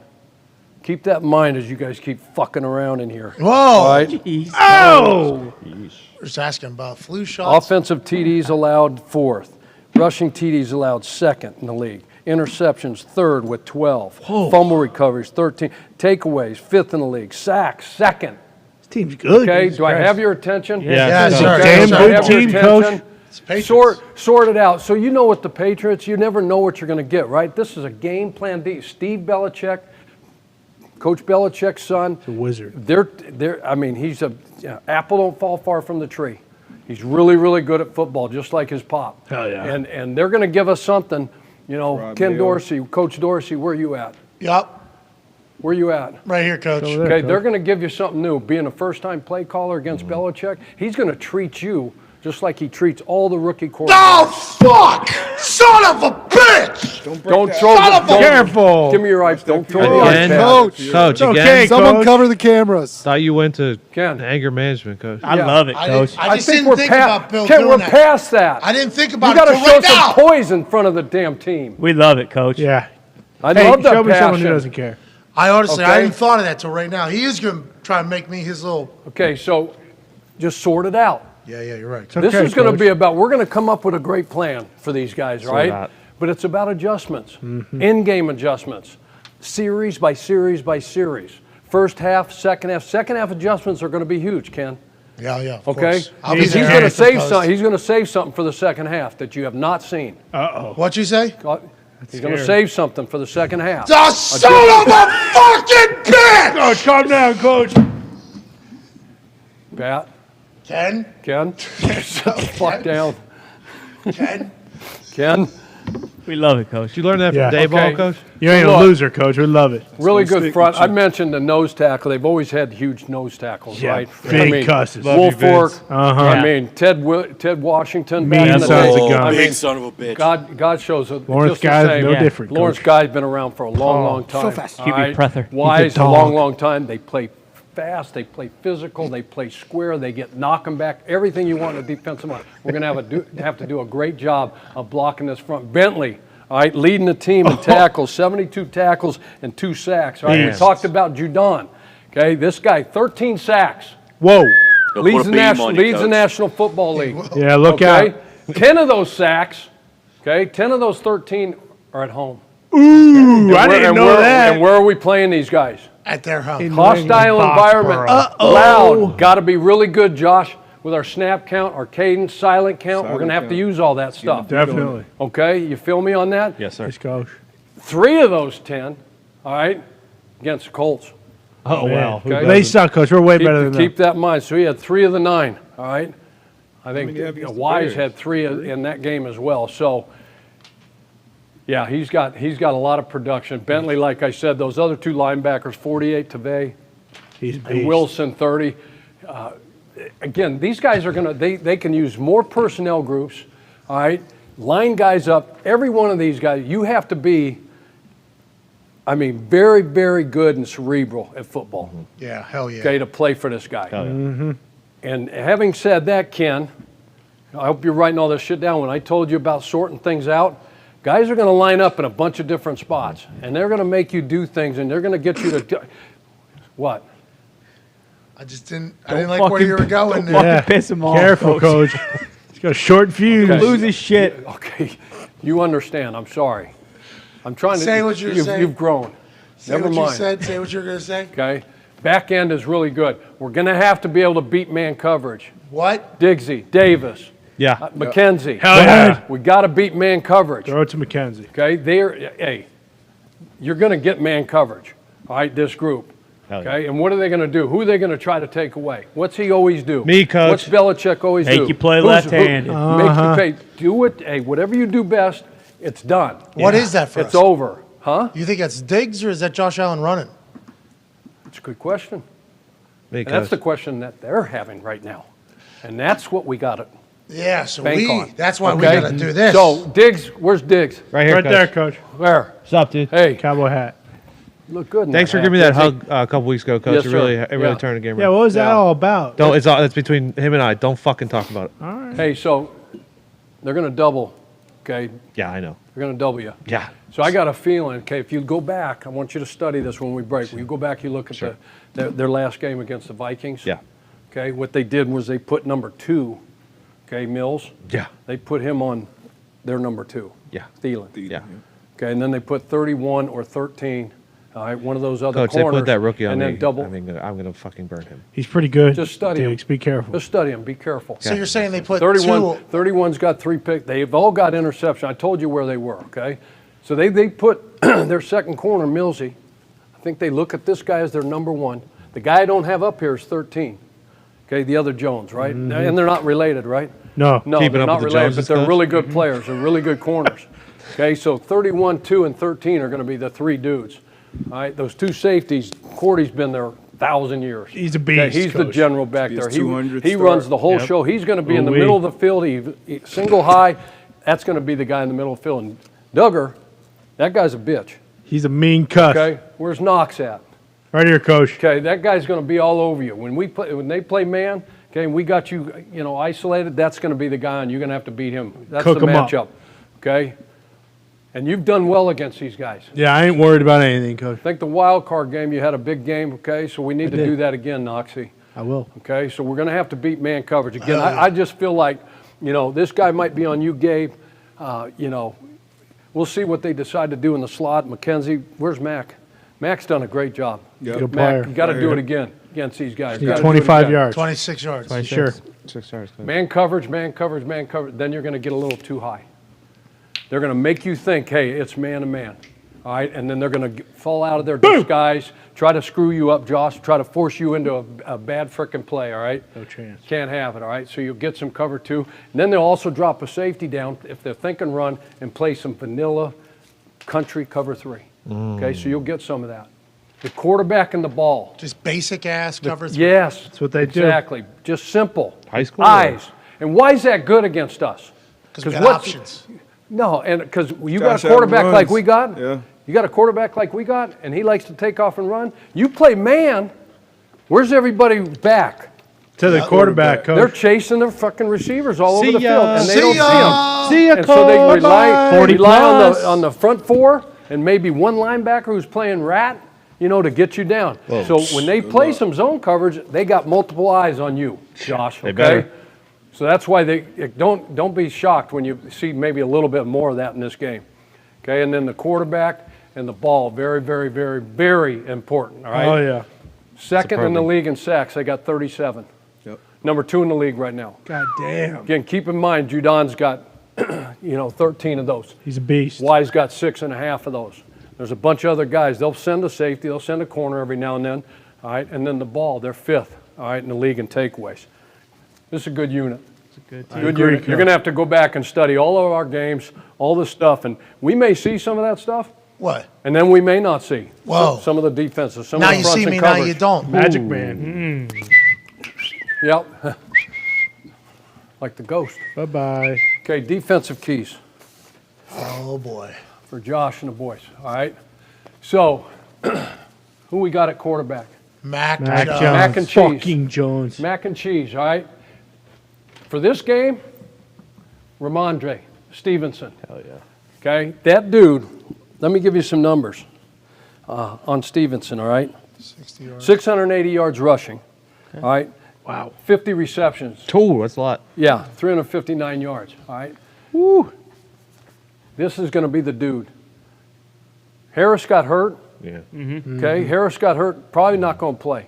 Yeah, he's out. Okay, from an injury. Why? He's out. All right. Andrews. Okay, the center. Ferentz played last week. Okay, for him, but it looks like Andrews is going to be back. And then Isaiah Wynn got hurt and probably going to be out. All right, so you're going to see Cole Strange. Oh, fill in shit. At the left Wait, guard. he wasn't starting, He's good, Coach? Coach. Coach, he wasn't starting? Yeah, and Damian Harris, like That's I weird. said, the other running back, he's 37 on the tape. He's going to be out. So are they going to hand it to Strong? Yeah, I know. He looks got strong. one. He's got 1 carry for 5 yards.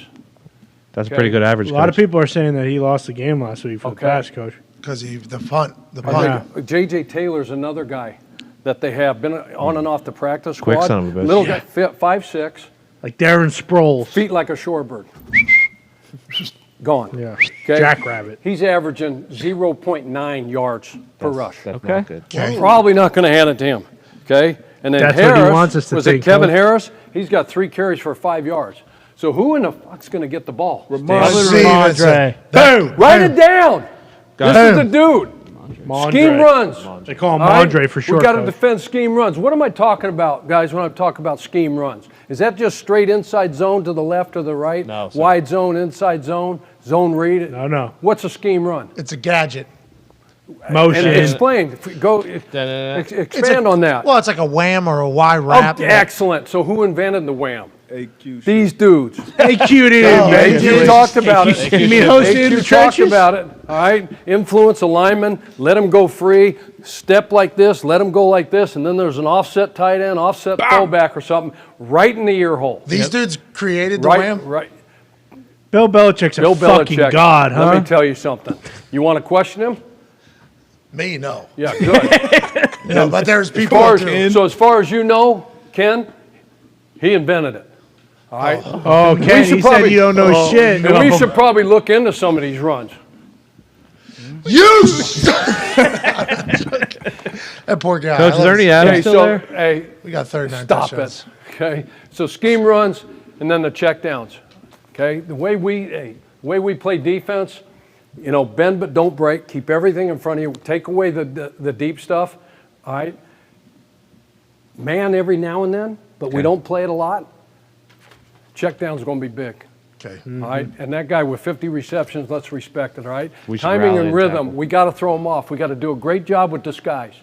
Okay. We got to move around. We got to do a great job with disguise. If we're playing our cover 2 concept, all right, and we have chances to hit and reroute receivers, we need to do it. Disrupt. That throws up, yes, it disrupts. It throws off the timing, throws off the rhythm. We can't let mac and cheese get into a rhythm. No way.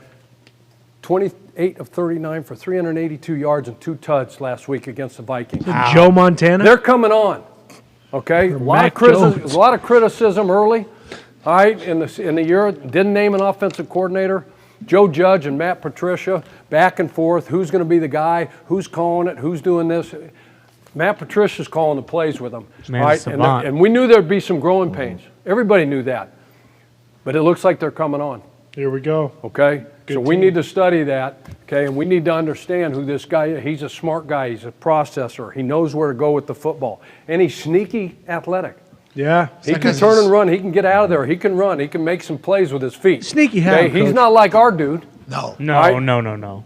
But he's sneaky good. Hunter Henry, Jonnu, good players. Well- Red area guy. Caught one last week that got turned, you know, that catch, no catch deal. Oh. I mean, Yeah, they got robbed, I Coach. got to be honest with you. I don't understand what a catch is anymore. I don't fucking either. Steelers Come fan on. Ken. Got Jesse James. Jesse Hunter, James. Hunter. Didn't forget. It's a different year. You We scored. don't forget. We're going to give you credit on your deal. Jesse James You caught the know, ball. That was okay? So ridiculous. don't worry about it, all right?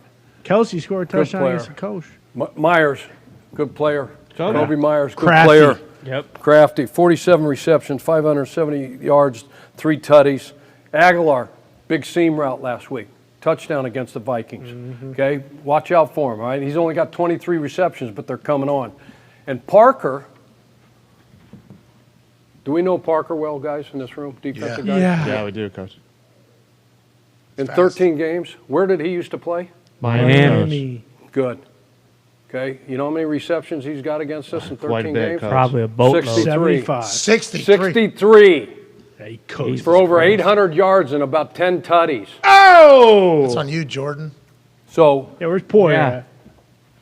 look, if this is the only guy, they can't hand it to him every time.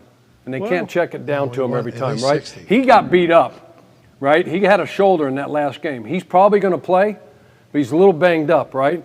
He's in every now and then. So who do you turn to? That guy. Parker. Who do you turn to? You got one running back that you trust. Can't hand it to him every day. So Hunter Henry, I think he becomes a dude. Okay. I think he becomes a guy they target in this deal, and I think Parker becomes a guy. Okay. You follow what I'm 100%. saying? Kendrick Bourne's out there too, coach. Coach, those weapons kind of stink. I'm not going to lie. Whoa. Holy That's shit. just the, you know what? We probably said that against Miami and the Jets look at as that well. list. It's you not know, a very good list. you understand why we're 0-2 in the division. Coach, they have good weapons. Listen up. Special teams keys. Solid unit. Always going to be. Okay, always, right? One key. Okay? That's it. One key. That's it. Just stop this son of a bitch. Simple. Now, he got an ankle, I understand. You guys probably saw that, right? Looking through the clips and things. Oh, yeah. He's got a little bit of an ankle. They saying questionable. At 6-5, all right, and trying to get a playoff run going. Got to go. He's going. You got to go, right? Touchdown versus Jets. Score. It's 3-3, right? And I know the Jets. I know, Boyer, we got a lot of respect for Coach Boyer. I know he's trying to kick that thing out of bounds, and the guy kicks it wrong and puts it to this guy with no time on the clock, and he runs it back and beats him 10-3. This guy can go. All right, number 2 and number 3 in the National Football League. Punt returns and kick returns. Holy shit. He's a dude. Marcus, I think, is his first name, right? Marcus Jones? That's Marcus Jones, coach. He's a good player. Pilardi's a good punter. Houston. Nick Folk, he's doing a nice job. I think he's at 83, 84% on the year. Second in the league, coach. So we got to do a good job there, all right? All right, so let's take a look at a couple deals here. Oh. High motor. What do we say about 9? Damn good player. Put a beam What do on we you. say about him? 13 sacks, guys. Yeah. We can't let him wreck the game. 10 at the And crib. stop it one more time. He normally lines up most of the time. If you go back to the beginning there for me. Yep. And set it down before the ball snap right there. This is normal. Okay, so what's different for us? Our quarterback isn't a sack of shit like this guy, Coach. Yeah. And our quarterback knows the Let's be playbook. positive. Who's starting at left tackle for us? Kessenberry. Quisenberry. Quisenberry. Yeah. Uselberry. Teammate. So are you assuming? Okay, so I'm thinking this, guys. I'm thinking this. Oh, the flippity flop. Okay, we're going to give you some help, but there's time we're going to get 5 out, and you're going to have to block this dude, Quiz. Study him. Good player. Plus, he's going to have the advantage of crowd noise and all that stuff and snap It's going count. to be loud, coach. They do a great job with their games. They do a great job with 4-man rush. There's 30. Remember who'd I say 30 was? Mac Wilson, coach. Mac Wilson. Good player. Good player. We got to block 9. 9 can't wreck the game. Let's make some of those other dudes, Wise and Godchew and all those other dudes. Bless you, Coach. All right, bless you. Why shoe? Watch this 91. Highlight 91 in the middle there before this happens. Yep, you got it. Larry guy. Watch this rolling ball of butcher knives right here. Watch him on this right guard. Yeah, that dude right there. We got to protect. Bye-bye. We got to protect. And we all know, hey, Josh, you're athletic. You can run. You can do this. Let's block for this dude. Let him do what he does best, and that's throw the rock down the field. Watch this move on this guy. This is a big dude. Oh, get your hands Double hand swipe. Ball. That quarterback's got a back injury, though, and couldn't move. I don't have that, Coach. You do got an elbow, though, Just don't study it, the Coach? damn tape and quit thinking, hey, because he can't move this, that, or the other. The guy's a bitch. Okay? Oh! Mean cuss. The guy is a mean cuss. Mean cuss. Say that about He's Tua, a Coach. son of a bitch. He's got. No, it wasn't about talking Tua. about That Tua. wasn't Tua. When I talk Whoa, about whoa. scheme runs, Wham. talk about scheme runs. Boom. This is Not a a trap. This is a trap, right? They're going to bring Hunter Henry down on the safety who's down, or the linebacker that's down. All right, and they're going to pull this right guard, kick this guy out, and there goes Stevenson up the gut. We got to be ready for these scheme runs. Tough to tackle.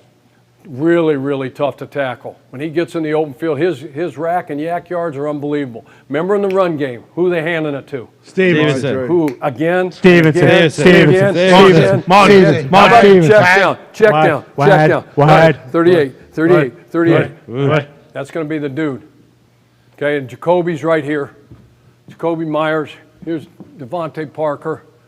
It might be Bourne or 11, I don't know. What a catch. Yeah. This is where he got his shoulder injured. Okay, and he's a tough ass, guys. He comes back and finishes this damn game. It's that route. They put him in a tent for a hot second, thought he got a damn deal. Same route. Let's Yeah. go. Impossible to guard. Great at running Look at it. routes. Run this back. Look at this throw by Mac. You guys laugh and say, okay, Matt got injured early in the year, right? Mm-hmm. Yeah, okay, and then tough they brought in Zappy, right? And Yep. Zappy, because nobody knows him, nobody's seen him play, nobody has a book on him like these other dudes in this league, Mike White, this, that, these flash in the pan, and has a game because you don't know about him. Mm-hmm. Then they got a book on him, and what happened? Fucking Zappy tough. out, a couple interceptions, Later. and then Max back in. That's good throw. He's got his stinger back. He's got his confidence back. Look at that dime. He dropped it. Hey, that's a big deal, huh? Knowing having a book on a guy, yeah, a big deal. Huge. Yeah, okay, thought Huge. You guys, we've been there. Oh, We've yeah, seen we guys, have. We've seen guys come in on our Sure. defense. Yeah. Right? I mean, right. Jordan, I mean, you've seen guys, you've been playing back there for a long time, Poi. You've seen new guys come in and we're like, what the fuck? We didn't know that this guy could run. We didn't know he could move to his left. He could move to his right and hit this guy and hit that guy. How do we know that he can drop a 25-yard out right on the dime? Hey, let's just do this. Hit him in the fucking mouth. How big is this game, Ken? Big. Huge. Expect the unexpected. Okay? There's no pressure on you. Okay? In this deal. Expect you to stay calm, poised, collected. Okay? There's going to be ups and downs. Don't ride the ebbs and flows. I'm always fucking calm. Oh! Damn right. Hell yeah, coach. Expect the unexpected. Process. Okay? Our culture, all right, gets us through adverse times, right? So let's do a great job. Hell yeah. Normal week. Normal week. We're Thursday to Thursday, so we got Hey, a Coach, you smoking flu, Coach, don't bring it in the building. Oh! It's because of you. It's because you and your families. Put Get your your families fucking mask out. on. All right, thank you, Coach. No going out, no doing this, doing that, all right? Buffalo ain't going on. All right, let's get this dub, all right? See your coach. No, like I said, normal Wednesday. We'll go helmets and shoulder pads. Don't you bitch. Okay? We'll get out there, do our inside run period. We'll take those pads off. We'll be helmets Thursday, fast Friday. Great week of preparations. We'll get on another goddamn plane. Hey, 3 road games in 12 days. We love it. We're built for this shit. We Hell love this yeah. shit. Goddamn All right. Break it up, see your coach. Thank you, Coach McDermott. Incredible work. Obviously, Coach P will be back as Coach Belichick in a little bit. I cannot wait for that moment. There's some developing news. Do you want to, after? Get it after. We already got one. Connor hit. Chuck's been warming up, by the way. Oh, yeah. Spinning it. Chuck's about to slice and dice that net over there. Oh, yeah. Thank you, Coach McDermott. Thank you, Coach. All right, I feel like I did learn some stuff. Let's Yes. continue to learn some stuff on this incredible Thursday Night Football, Thursday, December 1st. Joining us now is a friend of the program, a man who not only hosts a show that's live, the Lombardi Line. Mm-hmm. He hosts the GM Shuffle podcast. That's right. He writes for the Daily Coach. He's a TED Talk speaker. Yep. He's an author, multiple time New York Times bestseller. Bingo. He's been a consultant and an advisor for the best football program in the history of football. Ladies and gentlemen, a man who hasn't batted 1,000, but he's taken a lot of swings at bat, and he's hit much more than he's missed. Ladies and gentlemen, Paisano, Michael Lombardi. Here, I enjoyed listening to Coach Pagano. It reminded me of when we were together at the Raiders. And, oh, God, Don Chuck, just don't let the middle of the field open. God damn it, I don't want that. But Chuck was our secondary coach. And when you're the secondary coach for the Raiders, you're not allowed. Cover zero doesn't exist in Raider land under Al Davis. So if I see the middle of the field open, I'm going to fire you. I will. I think that's where it all started for you. Obviously, you love football, and you came up under Al Davis, and then obviously you got a chance to not only be a GM in Cleveland and an advisor consultant with the New England Patriots for a long time, and you have family in the game, and you've stayed connected to the game, and we appreciate all your contributions to the sport, Paisan. Thank you, Lombo. And to this show. Let's talk about this game tonight. What do you think about this Patriots team? It seems like they're coming on, right? And obviously, we have always said, and I think you know this from following along and talking to us over the last few years, I am a firm believer that Bill Belichick will fucking figure it out. Going into the season, Matt Patricia being the offense coordinator, Joe Judge being the offense coordinator, Mac Jones coming into his second year, it was a big conversation, big problem. Early in the year, offense did not look that great. Now, Mac's coming off his best game that he has had. Now they got the Buffalo Bills at home in December on prime time. How do you feel about the build that Bill has had to do with this team, and how do you feel about them tonight, Lombo? Well, I mean, look, after the last game of the 2021 season, when the Bills started the game off, touchdown, end of half, then started the second half, touchdown, end of game, I'm sure Belichick has spent a lot of time noodling over this six-back attack of the Buffalo Bills. And I call it a six-back attack because the quarterback's live in the game, in the run game. We'll see a run tonight from the quarterback, Josh Allen. Even though they'll say to everybody, we don't want him to run, he will run because he's part of the offense. He's the leading rusher on the offense. He's second in rushing attempts. And this offense has bothered the Patriots. If you go back to Baltimore with Lamar or Chicago when Justin Fields was there, they struggled to slow it down because their speed of their defense struggles. So this is going to be a challenge for New England. You know, the last 8 quarters, they haven't forced them to punt. And the game they won was the win game, and they were able to run the ball. This is a game where I think you got to control the pace. It's a little bit like Washington played Philadelphia. You got to get first downs and 3 downs. You've got to do a really good job. Last time they played them in New England, they were 1 for 10 on 3rd down. They can't have that. They've got to be able to control the ball, have it 36 minutes, and force a sense of desperation into this Bills offense, which hasn't found its rhythm in the last month. Do you think that Bill Belichick has done a good job coaching this year? Is this what you expected out of this team? And what has he done, you think, that maybe we haven't noticed or talked about? Well, I think what he's done is try to make his team tougher.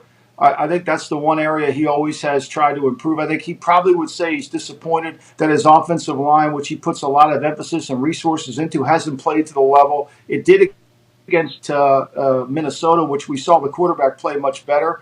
But for the most part, it hadn't during this season. But I think he's done a good job of managing the games. They just haven't been able to kind of break through. They have an opportunity to play Miami in the opening game. They turn the ball over, which is not the way the New England Patriots have played. They turned it over against Baltimore. They turned it over 4 times against Chicago. I think he's probably more frustrated that he's not been able to convey the message of we have to avoid losing before we win.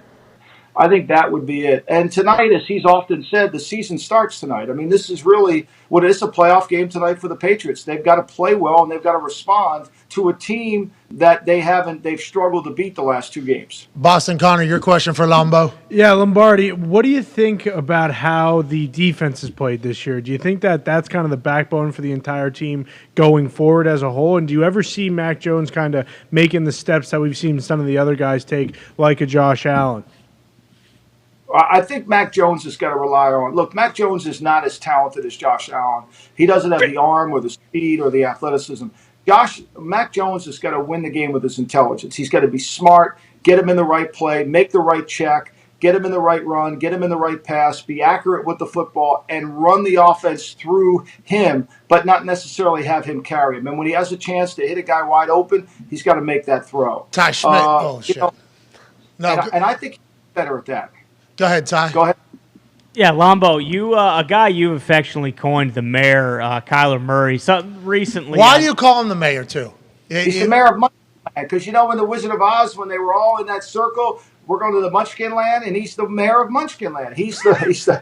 I mean, that's what he is. Oh, classic. I mean, look. The guy is a midget. I mean, you can't say that. You can't say that, Lombo. Can't say Lombo. You cannot say that. 2022. The size of a quarterback at the prototype position. Yeah, you want some. You're going to have to apologize for what you just said at some point. That's going to happen. But you're saying he's way too. He's not tall enough. Below the yeah, I'm not upsetting anyone who's the smaller people in this world. I'm just saying for the standard of position to play in the NFL, he's below it, so I nicknamed the mayor of Munchkin. All right, well, little people are not going to be happy about that around anywhere, but your point is taken. I thought it was for something else, for like how he acted, but nonetheless, back to your question. But yeah, going off that, Michael, you talked about the whole thing with him and Patrick Peterson, and how you kind of commended Patrick Peterson for saying what he said. What do you think ultimately is going to happen in Arizona? I mean, we've all seen basically what's happened this year. Him and Cliff seemingly hate each other. No one knows what's going on. They just both got extended. Like, are they the biggest disappointment in the NFL this year? And what do you think is ultimately going to happen in Arizona? I mean, Michael Bidwell's the only one who's unhappy. Everybody else got contract extensions, right? The owner's the guy who gave them all out, and he's the only one who's not benefiting from it. So, look, I don't think the roster is very talented. And I think it's easy to blame Cliff, but it's also easy to blame the quarterback. I mean, what I think Patrick Peterson said was what I've been observing on tape. I mean, he doesn't connect to his teammates. He's always blaming somebody else. I mean, after the game, they had the ball 3 times in the fourth quarter. After they scored, they could have easily put that game away. They went 3 and out, 3 and out, 3 and out. They couldn't get a first down. And so, like, some of that's on him, too. He's got to make plays, and he doesn't. And as the second half of the season has gone on, he's never done that. So for me, he's got to be accountable. Accountability is an important element of playing anything, of coaching, of executing. You got to say, hey, look, I blew that. I made a mistake. That's wrong. That's on me. I take responsibility. This kid doesn't. And he got $250 million, and it's gotten worse. You can blame Cliff, but do you think the problem's going to go away? I don't know if it is. Who's coming in to take it on? Who are you going to hire to come in and say, well, why don't you coach Kyler? That's going to be a hard job. That's a hard job. Yeah, he's talented when he's out of the pocket. When people rush him inside and force him to play quarterback, it's not a time. The guy averages 6.1 yards per attempt. 6.1. Do you realize that Hopkins is their leading receiver after missing 6 games? That's not. I mean, like, there's something. They signed A.J. Greenback. He averages under 7 yards a catch. Yeah, it's interesting. It's an interesting predicament. I mean, I do believe little people are probably going to hold you accountable for what you said earlier, so I'm excited for that whole thing to happen. But he acts as if, like, you would want your quarterback to act if they were like one of those premier guys, right? Like, I think that is the thing. His resume doesn't necessarily match up with all the shit that seems to be happening. So I don't know if he sees it because he is a superior athlete. I mean, the guy obviously undersized for the quarterback position, but drafted top 10 in baseball and in football, would have been able to do well in either. And I think his athleticism has gotten him past everything. So I think he sees how other people who are at the top of the position potentially act in their expectations. But what he doesn't see is the resume that comes behind it that you have to earn before all that happens. So I think it's cart before horse. Potentially a little bit with Kyler, just from an outsider looking in. But what Pat Peterson said, I think that was very, very loud. Like, I think that's a very loud statement about a lot's going on. What do you think happens after the end of the year? What do you think happens? I mean, what he said was, okay, Pat, let's put it in perspective. Buda Baker is the heart and soul of the team. If you watch the Hard Knocks series with him, Buda Baker's the leader, right? Yep. Buda Baker's on the field. He's laying out there. He's injured. Who's the only player who chose to stay on the bench and not run out there? Who's the only player who did that? Kyler Murray. Every other member of the team was out there worried about their best player. He wasn't. He plays football like a baseball player. Like, I'm just worried about my numbers. I'm worried about I hit that eighth, I do this. Like, football's a team sport. We all need to go together. It's not a me sport, it's a we sport. And we got to come together. And I don't think you can win like that. I don't think you can have the leader of your team set that example. I don't know how he got $250 million. If I would have been the general manager of the Cardinals, I would have said, Kyler, great. You're playing really good. I got to see it for 2 more years before I'm going to give you all this money. What's wrong with that? The public, would be honest.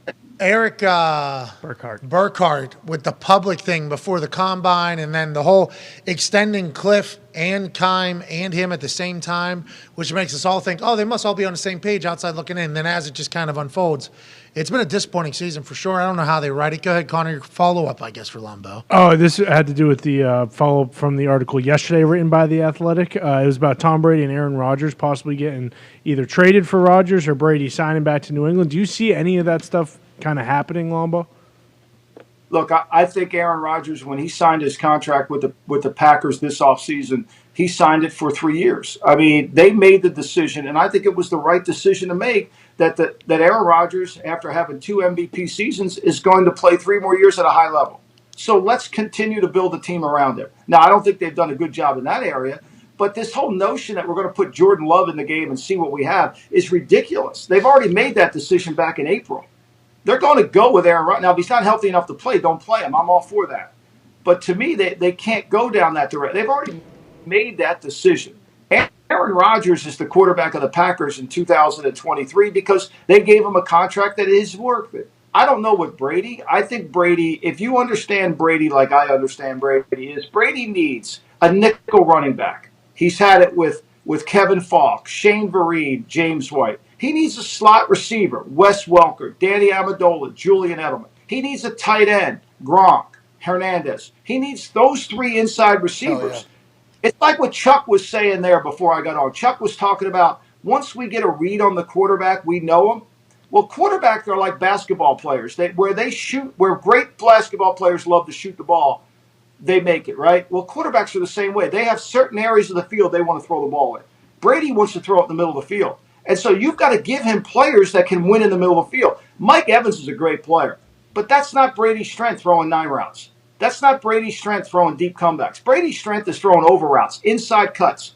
And I don't think they've given him that team. They did last year when they had Gronk, when they had a nickelback, but they haven't done it. So for me, I don't know what Brady will do, but I don't see a decline in either player's play. Look, Rodgers is playing with a bad thumb. Like, I think the problem with the Packers is simply this. You lose Devontae Adams, you can't run that offense with him not there. You just can't do it. Would the Patriots welcome Tom Brady back with arms wide open with a nickelback? Well, I mean, look, Brady still plays at a high level. I mean, put Brady on. I mean, like, I was disappointed in the Cleveland game. They scored with, 7 minutes to go in the second quarter. They didn't score another time. They punted the rest of the game. Like, there's just not enough. There doesn't seem to be enough rhythm. And I think part of it, too, is Brady's used to adjustments. I mean, he wants the game adjusted out. I think we're seeing less than that in pro football. I think the defense. Aaron said, did you hear Aaron say it? Aaron said a dumb monkey could do what I'm doing right now in the system. He said it's not really thinking anymore. It's just like do the system, throw the ball here. Is that because the offensive coordinators have become the gurus and that is why that has happened, or what do you think? Look, the coach's job is to give the players the best chance to win, right? And so you have to change and adapt. You can't be the same thing every week. We're playing a different opponent. It's not stagnant. And so you got to give your players the best chance to perform at the highest level. If I'd have been the GM in Green Bay and I lost Devontae Adams, I would have gone to Aaron and said, look, we're going to get 2 tight ends in here. We're going to be in a lot of 12. We're going to run the shit out of the ball. We're going to be physical up front because we're going to have young receivers that won't know what the hell to do. And we're going to have to play action pass this thing, and we're going to have to figure it out. And we'll get you a Cobb in here to run the slot stuff. But that's how we got to design an offense each week to win. We can't run this offense. Why doesn't everybody do that? Why doesn't everybody do that? That seems to be like what every fan thinks that their team does, But it's always they like, don't do it. Why? Because they're all looking at that sheet and they got all those plays there and they just run what they run. I mean, this is our offense. We got to run it. And it's a cop out. It's Walsh used to say it's just blame the players. Oh, it's the players' fault. Now look, I'm critical of players, but I'm also critical of when they don't give them a chance to win. Like, I don't think Brady is set up perfectly to win because he doesn't have what he needs the most to win. And I love Tom, and I'm not defending him. But that's the reality. Rodgers, to me, he's won 13 games last. He's gotten everybody contract extensions, and now all of a sudden it's all his fault. Well said. Tone, your question for Lombo. Lombo, in the NFC, the teams at the top, Dallas, Philly, Minnesota, it seems like they could all run the ball. They all have really good D-lines, defenses. Is there something that separates one of those teams from the others that you think of the best of those three? Well, I think the one thing is Philly is a hard team to play because of the six-back offense and the way Hurts plays. I think they've got to play better defensively. They have not played well in the last 3 weeks defensively. They've got to improve on that. I think the biggest challenge to all of them is San Francisco. San Francisco can play great defense. San Francisco can run the ball. Look, what's the formula for winning? Let's go to the Cincinnati Bengals last year. Play great defense, don't turn it over on offense, and have a hot field goal kicker. That still works. That still works today. Hey, now more than ever. Yeah, I mean, these games are so close. There's no dominant team. Like, San Francisco has all the elements to make this run, because they can throw the ball inside, they can run the ball, and they can play really good defense. And the longer the game goes, the better defense they play. Darius, your question for Lombo. Yes, sir, Lombo. So going back to the AFC East, obviously they're on tonight. Any surprises, coming into the season, and how do you see this division shaking out? And then the last part of that question, are you ready to give Tua his flowers yet? Oh, man. You want to go Twitter. Give it to him. Look, I think Tua. I'm a Tua now. Yeah, I had to ask. Damn it. I think Tua has played well. I mean, now, Pittsburgh gave me, that was Pittsburgh wasn't playing very good defense. I think he could have thrown 4 interceptions in that game. They just didn't catch him. Yep. Chicago, Detroit, and Houston, I don't think they're going to be known as the 64 Packers or the 86 Bears defensively. 85. I think early in the season, you watched them against New England. New England knows how to play them. They played them well. They only scored 20. Buffalo allowed 22, had the ball spotted at the 6. I'm going to wait and see. Look, I think Tua has got some limitations. And if you don't see them, then I can't help you. He doesn't throw the ball with great velocity. He doesn't drive the ball. He underthrows the receivers. I think Tyreek Hill tilts the field. I think he's hard as hell to play. because you've got to be able to. You can't. It's the old Belichick. Darius, you know this better than anybody. How many meetings were you in with Belichick where he said, "Uh-oh, I got him, you got him, nobody's got him." Yep. When you play in and out coverage, right? I got him, you got him. Oh shit, nobody's got him, right? And just like Jefferson ran down the field on him on that play. Yep. So you can't bracket them. You got to jam them and top. So it takes a coverage. I'm surprised that the Jets made the move. They had to. I think the Jets are a good team. I think losing Hall hurt them.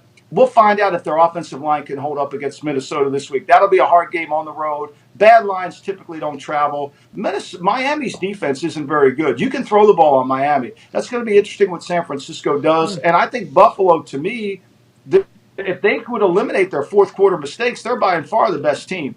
New England just can't seem to be – I don't know how much team speed New England has to stop these six-back attacks. Okay, last question here before we go, and it ties it back to tonight. Josh Allen has had like 7 turnovers or something like that in the last 3 games, maybe 4. I forget what the exact fact is. Nonetheless, they seemingly pop up out of nowhere. Josh will just be playing great, and then there's just like this very elementary mistake where it's like, what happened there? A lot of people have said Sal Capaccio came on. A lot of Italians on today. Hey, a lot of Italians on today. A lot of Italians on today. Sal Capaccio came on and said he feels he covers the team as if Josh thinks he has to do everything. He has to win the Super Bowl on every single play.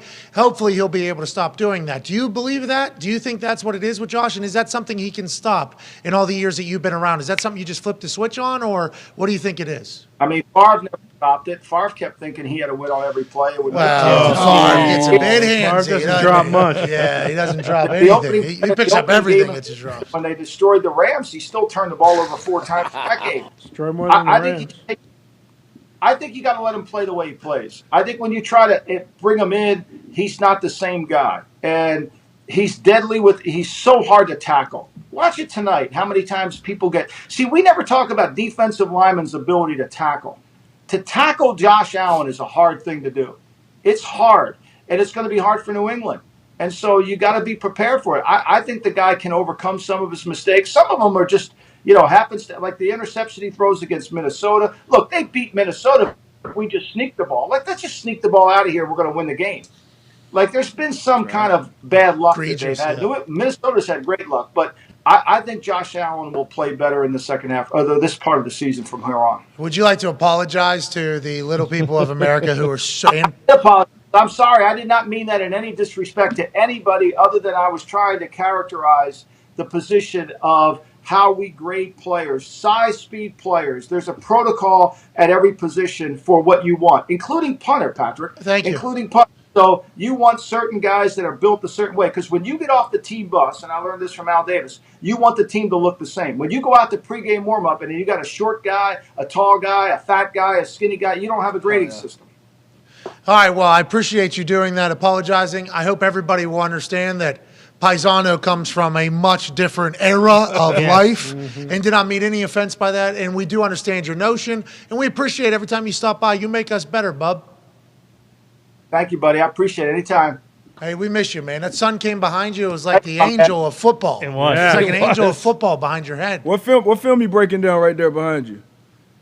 I'm watching the Chargers. I want to watch the Chargers defense. I want to see how that, I want to see your man Brendan Staley, see what he's got up his sleeve. The first game of the year, they had 3 turnovers against the Raiders. That game was a close game. This will be a really fun game this week against the Raiders. Hey, what do you think of that Chargers team? That's there might be another year. I think Justin Herbert takes too much crap. Mike Williams is the driving force to the team, right? I mean, they need him on the field. He gives them their home run hitter. Oh, yeah. Keenan Allen is their inside receiver. He gives them their home run hitter. And look, the kid's playing with backup tackles. It's hard to do in the league. When you lose your starting left tackle and your starting right tackle, it's not easy to overcome that. And so he's been able to stay in there. I just don't think they're good enough on defense. They don't play the run well enough, and for all the levels that they have Pro Bowlers, they don't seem to get enough out of it. Okay, and I was going to say underperform because we all see what you just said there going into the season. We're like, Herbert's a guy. Yep. They got a team. They got a roster. They're going all in. We thought they were going to go. They have not yet. Maybe they will to end the season. We shall see. We appreciate the hell out of you. Ladies and gentlemen, thanks, buddy. Michael Lombardi. Yeah.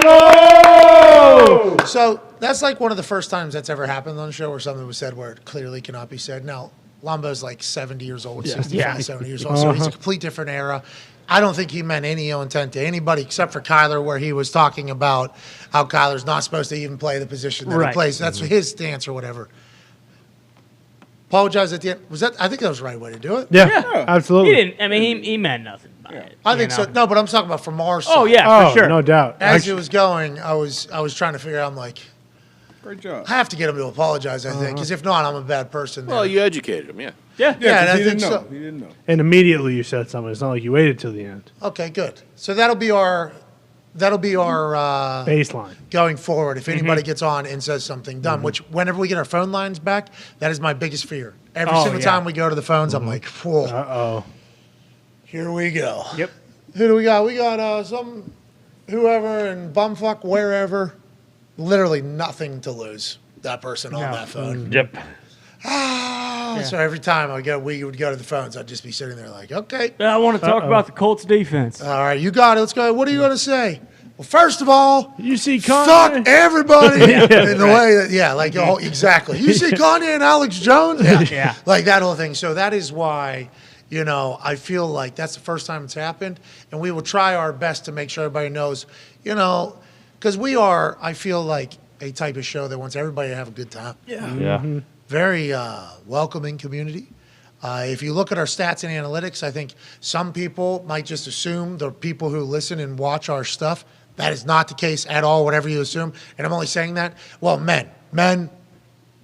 Predominantly. You can predominantly men, but there is a lot of ladies who are forced to watch, I've been told on Twitter, because their boyfriend or significant other forced them to watch us every single day. And, it's either like they hate us or we've become a fan or it's helped our entire relationship. I'm like, that's cool. Like we don't think about that ever, what we're a part of when people do. But I'm a big hey, live your best life. Fucking be happy. We're not going to bring anything in your life that's going to make you miserable, aside from some cold, hard facts about your team. Maybe stinking. Sorry about it. Let's take a break. On the other side, we will go back into a team meeting room, this time in New England. Let's go. We'll go Coach P's keys for the New England Patriots for tonight's Thursday Night Football, Thursday, December 1st, prime time AFC matchup. Woo! Between the Buffalo Bills and New England Patriots. Bill Belichick from the team meeting room, live in 5. Be a friend, tell a friend, take 5. 5!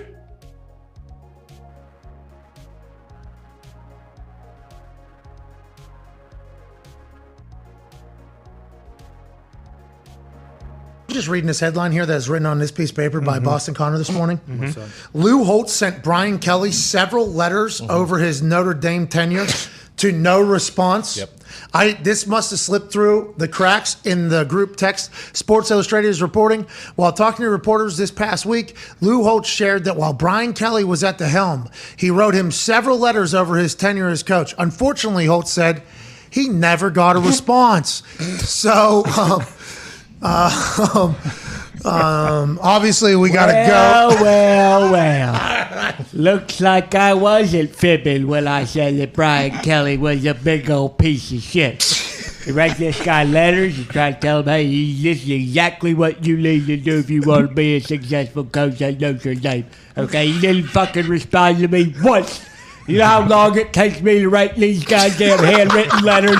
I'm not typing them on a Macintosh. I'm not typing them on the Dell. I'm dipping my ink in the quill, and I'm writing these handwritten letters. And what does he do? He says, hey, you know what, Lou? I won't write you a letter, but I'll send some kid into a cherry picker with 85-mile-an-hour winds, and I'll kill him. And then guess what? I still won't write you a letter back. He can apologize, but it doesn't matter because Notre Dame's in the right spot. We got Marcus Freeman with 17-point underdogs at Ohio State. And I wouldn't be surprised if Brian Kelly gets run out of LSU because before too long, the boosters down there are going to find out what I found out. And that's that he's a big old steaming bag of shit. Coach, isn't it a chance that you with those handwritten letters that he never got them? He was just checking his email? No, you kidding me? If I fucking write a letter, it's getting on the head coach's desk, okay? You think Charlie Weiss ever got my handwritten letters and Tyrone Willingham? Those guys always wrote back to me. Always. Oh, shit. Probably just put bacon in those letters. Thank you, Coach. That's your buddy Brady Quill, okay? He knows I wrote a letter before every single Notre Dame home game. Had it in his locker. What did you say about the game where you're taking on your future brother-in-law, A.J. Hawk? Well, I said, good luck, Brady. Hopefully you play like a guy like Carlisle Holiday. I'm sure you remember him. He was a great quarterback at Notre Dame, led them to a lot of success. Of course, Brady, unfortunately, they had good seasons, and they got their asses beaten every single big post-game bowl. And we all remember the LSU Sugar Bowl where Marcus Russell, or whatever the hell his name was, he threw it all over the football field. And then AJ and the Ohio State Buckeyes beat the shit out of Notre Dame in the Fiesta Bowl. Did you see the documentary about Manti Te'o? Seems like a really good guy that the world You know what? really was rude to. Manti's a sweet kid, okay? And I'm sick and tired of everybody shitting on him and making him feel like he wasn't a sweet kid, because he was such a sweet kid. Everything that you want out of a student athlete at Notre Dame. He wasn't Catholic, which I don't love, but he's a sweet kid, and he really got misrepresented in that. I still feel bad for Manti. Did you write him a letter when all that shit came out? Once again, I couldn't write him a letter because he's not Catholic. If he was Catholic, I would have, but he's Mormon, and I don't know about his religion as much as I do about the Catholic religion, touchdown Jesus, all that kind of stuff. But no, I feel bad because Manti was such a good player. He was the highest rated linebacker recruit Notre Dame ever had, and look at him now. He's just a sad oos on a beach down in Hawaii. Did you say sad ooze? Oh my God, Coach Holtz, I did not know you had ooze in the repertoire. Yeah, of course. How do you think I recruited? We got some bad ooses in my time at Notre Dame. Offensive, defensive line. I stole a couple of them from SC and BYU and all those places. Jesus. Oh, I'll tell you, I did not expect that today. There's fear around what does it mean if I'm not 100% and I don't play my absolute best? Can I live with that reality? And I think many people can't. Rodgers has been playing through pain a lot here. We've seen him throughout his career play through pain, but now two things, the thumb and the ribs. For me, I can, because I know what competitive greatness is. Going out there and trying to do your best all the time and putting your body on the line. If you're 90%, 80%, 70% gives your team the best chance to win, then you're out there and you're playing. Aaron's going to suck it up. You know what he's going to do. This is their seasons on the line. And also being able to look in the mirror. I mean, that's honestly the only person you have to really appease, whose opinion you got to live up to, is that person staring right back at you. That's why I've always wanted to play, and that's why I've never wanted to come out of games, because I want to look in the mirror and know that I did everything I could to be out there with my guys, put my body on the line willingly. That's the nature of being a fierce competitor and striving for competitive greatness, is that it's not really a question. I don't need somebody to tell me, maybe another week you'll be 100%. Maybe just wait 1 week. No. Felt like I was in a fucking movie right there, dude. He hit a 64-yard fucking fair catch out of his own end zone right here. Okay, 14-0, end of the second quarter. He's in his own end zone, 64-yard fair catch. A lot of people said, guy shouldn't have fair caught it. Who cares? The returner put his head like this and was like, I probably won't be able to return this. So he gets a fair catch. The ball has to be hit so high and so far to be fair caught. If you get a fair catch over 50 yards, it's great. If you get a 60-yard fair catch, people are like, this dude is a stud. A 64-yard fair catch is fucking demolished. He murders the ball. He has quickly climbed the ranks alongside A.J. Cole of Vegas and Tommy Townsend of the Chiefs, of having, I think, the best punting in the league right now, in the game right now. Guys that can hit balls that nobody else can hit. Camarda started out bad. I think he was rushing. I think he was worried. I think he was trying to get it off too quick. He was in his own head. He has settled in here over the last 5 weeks. Murders the football.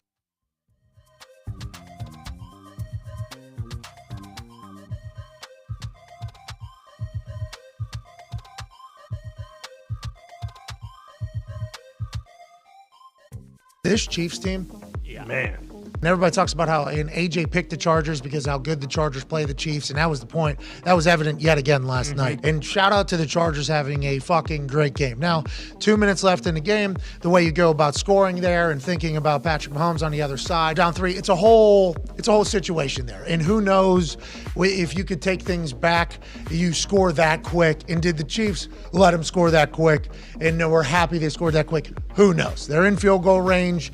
You do your thing. You have to score.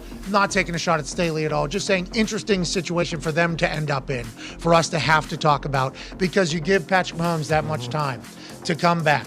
You obviously know at this stage of his career, at this stage of life, Patrick Mahomes is going to make plays. Not only running, obviously, but the dude he's got playing tight end for him in Travis Kelce is the best football player on any field that he's ever walked onto. Now, he's high-stepping on one touchdown. This one, he's breaking tackles and skirting into the end zone. But they go up 4 after the extra point is kicked there late in the game to beat a division rival. Travis Kelce is fucking unguardable. Yeah. He's unstoppable. And whenever they need it and got to have it, and we're getting to that point of the season. Look at this high step. The picture that he has, he posted on his IG story, and the caption he put on there is high stepper. He's up to 11 receiving touchdowns this season, tied for the most in his career. He's on pace for a career high in catches, yards, and touchdowns this season. He's 33 years old, and he now has 33 games with 100-plus yards or more, which is more than everybody who broke Gronkowski's record. He's going to go down as statistically greatest tight end of all time. Yeah, the guy's unstoppable at this point. You can't. Like, you can do whatever you want. It's not going to happen.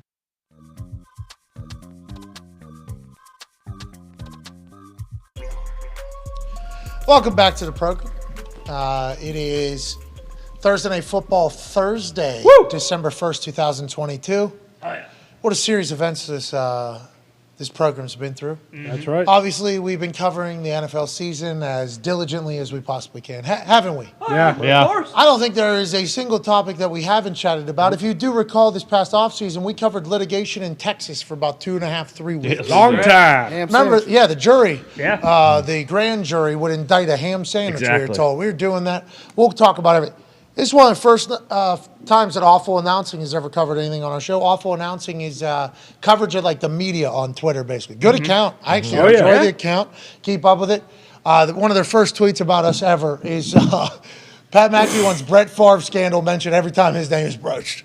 I mean, I guess that's true. I said, like, hey, anytime his name comes up on this particular program, we're going to have to allude to the fact that how much money you have, he asked. And if there was a certain amount and it was below that, he said, well, I'm going to take that. That's mine. We actually had a costume on Halloween in the office that came of it because of that man in the back there. Hey, Brett, what is that back there? This is welfare money. I told him, farewell, I'll take that. Give me all the poor's money. Yeah. So we feel as if we have to do that because of how our brain works. Mm-hmm. Sure. And obviously it is happening in real time currently. And it is a top, I don't even know where we want to number it because I don't even think we've dove into it because we never thought this could even exist, where somebody in a public position would be alleged to be stealing from the poorest people in the world. Like this is out of a movie. Yeah. This is out of a movie.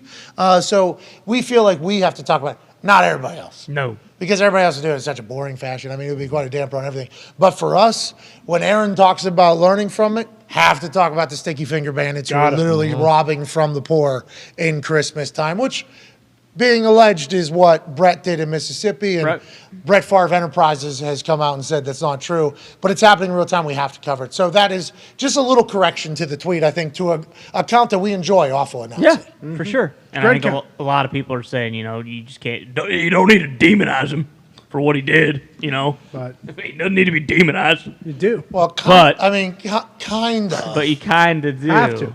Because, we've seen the text messages. Okay. Everybody has. Yeah, we've seen them. We know what they say. Nobody's going to know. Nobody will know what we've done here, correct? Nobody. All right. Fuck those poor people. Let's do it. Let's get these wheels in motion. So this is all going to be publicly trial, but I do appreciate the fact that, we are now at a point where we're getting covered with things that we say. Would like to let everybody know a lot of things we say in these microphones are very dumb. We don't understand why we're a popular show either. If you want to report that, that'd be cool as well. Send it in.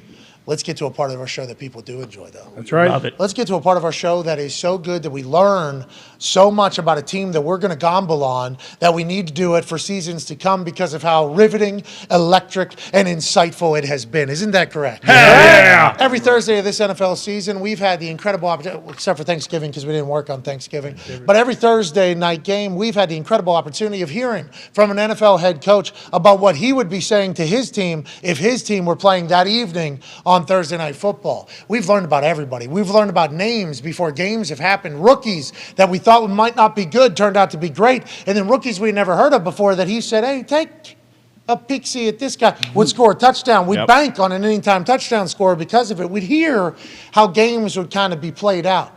We've already got a chance to hear what the Buffalo Bills head coach Sean McDermott probably told his team gearing up for this Thursday Night Football AFC East matchup. Now, we get a chance to go to Foxborough, Massachusetts to hear what Bill Belichick might be saying to the New England Patriots. Ladies and gentlemen, it's time for Coach P's Keys with Chuck Pagano playing Bill Belichick. So, Good morning, Coach. great to see you, Coach. Morning, Coach. Morning, Coach. Hi, Coach. Hey, Coach. Coach, you look good today, Coach. Wow. Is that a Sweet new cutoff. New hoodie, Coach? New hoodie, Coach. Not gonna tell us good You have a morning. good Yeah, Thanksgiving, what the Coach? hell, Coach? What Lynn to make? What I kind don't of really size? care. you want? I don't really care how Chase. good your morning is. Okay. Amen. Let's just get to it. All right. Okay. I'll be honest with you. We won't have a shot in this game. Okay. We don't play our absolute best in all three phases. I agree. It's true. If we do anything like we did defensively last week, What? Thanksgiving Day, What? special teams, What? I mean, we run into how many times have we covered, you go up to block a field goal and you go down to block a punt. A lot. And we have a block point. We put a little rag out. We say, you go in front of this block point. If you go anywhere strong, anywhere beyond that rag, what happens? Roughing the punter to lose the game. And so we go ahead, take a liberty, think we're going to make a great play, and we rough a punter, give him a fresh set of downs, Ball was gone. and cost us 7 points. Score a touchdown. Sorry, Coach. Can't do it, Coach. I'm going to tell you We'll never see that guy. exactly how to beat these guys in all three phases. Okay. And you guys just do exactly what I tell you. got it. Hell yeah. They've got game records. They've got some all-stars. I'm going to tell you exactly, okay, how to take all those guys away. And then you just do your job. Hell yeah. Simple as that. Don't go gangster on me. Don't go try anything other than the game plan. That's right. It's really simple. Let's take a look at it. Move on. It's got nothing to do with fucking Thursday night. Hey, that's on me. All right, offensive keys. Yep. Really good defense, run by Leslie Frazier.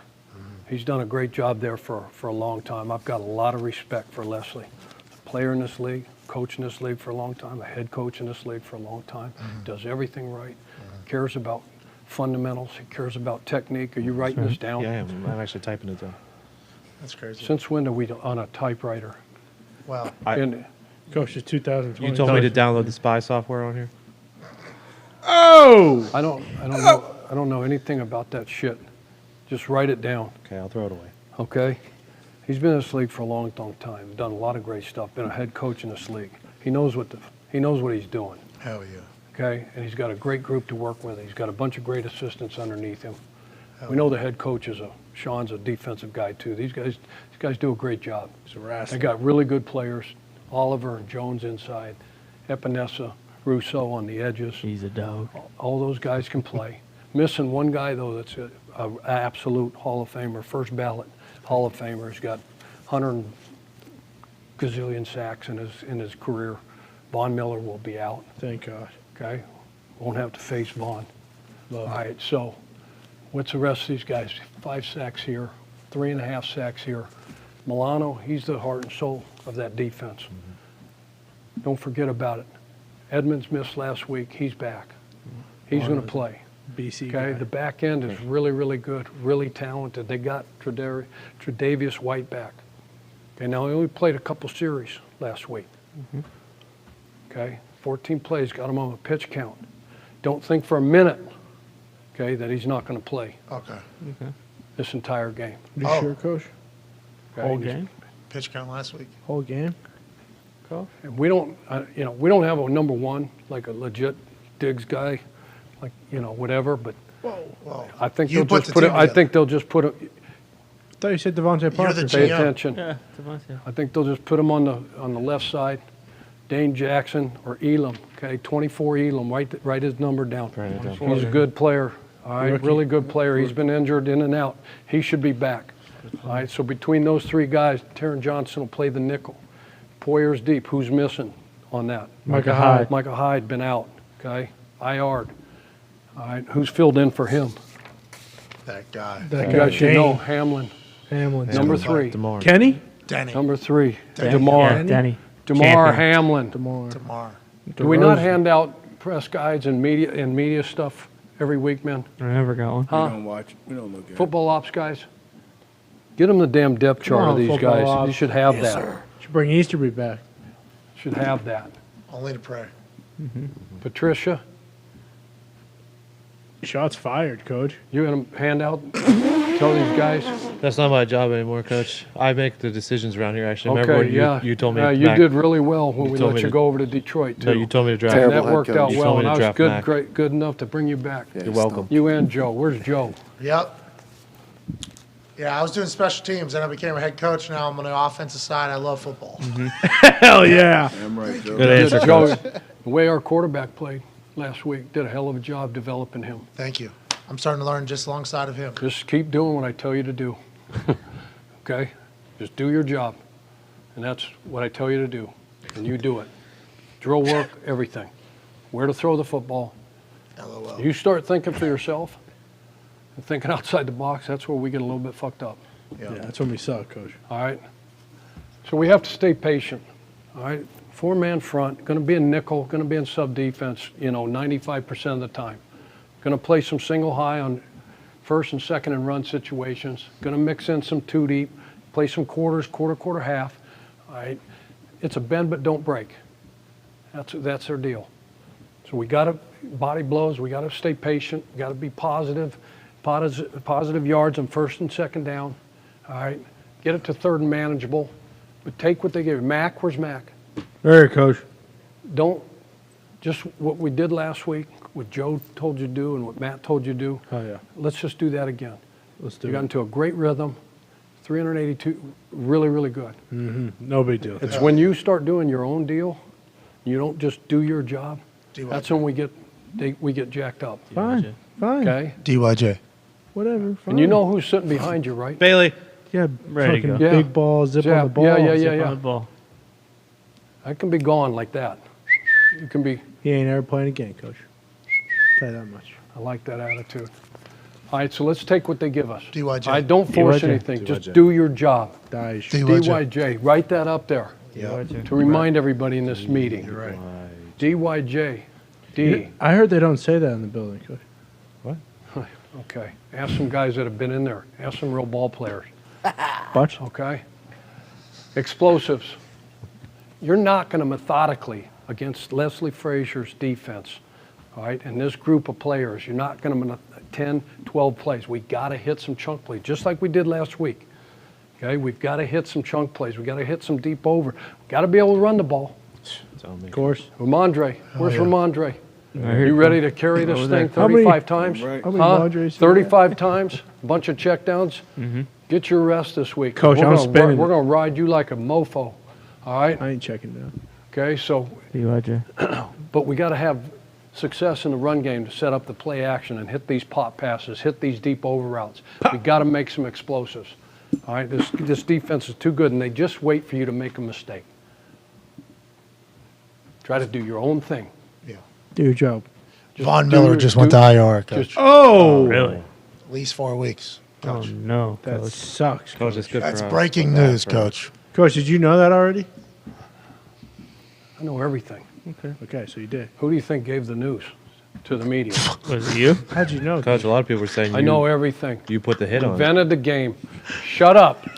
Who do you think broke the news? Coach, who do you talk to in the media? Red area. Lombo. Yep. He's been apologizing for some stuff. You know, he just said a terrible word. Coach. Patricia, Matt.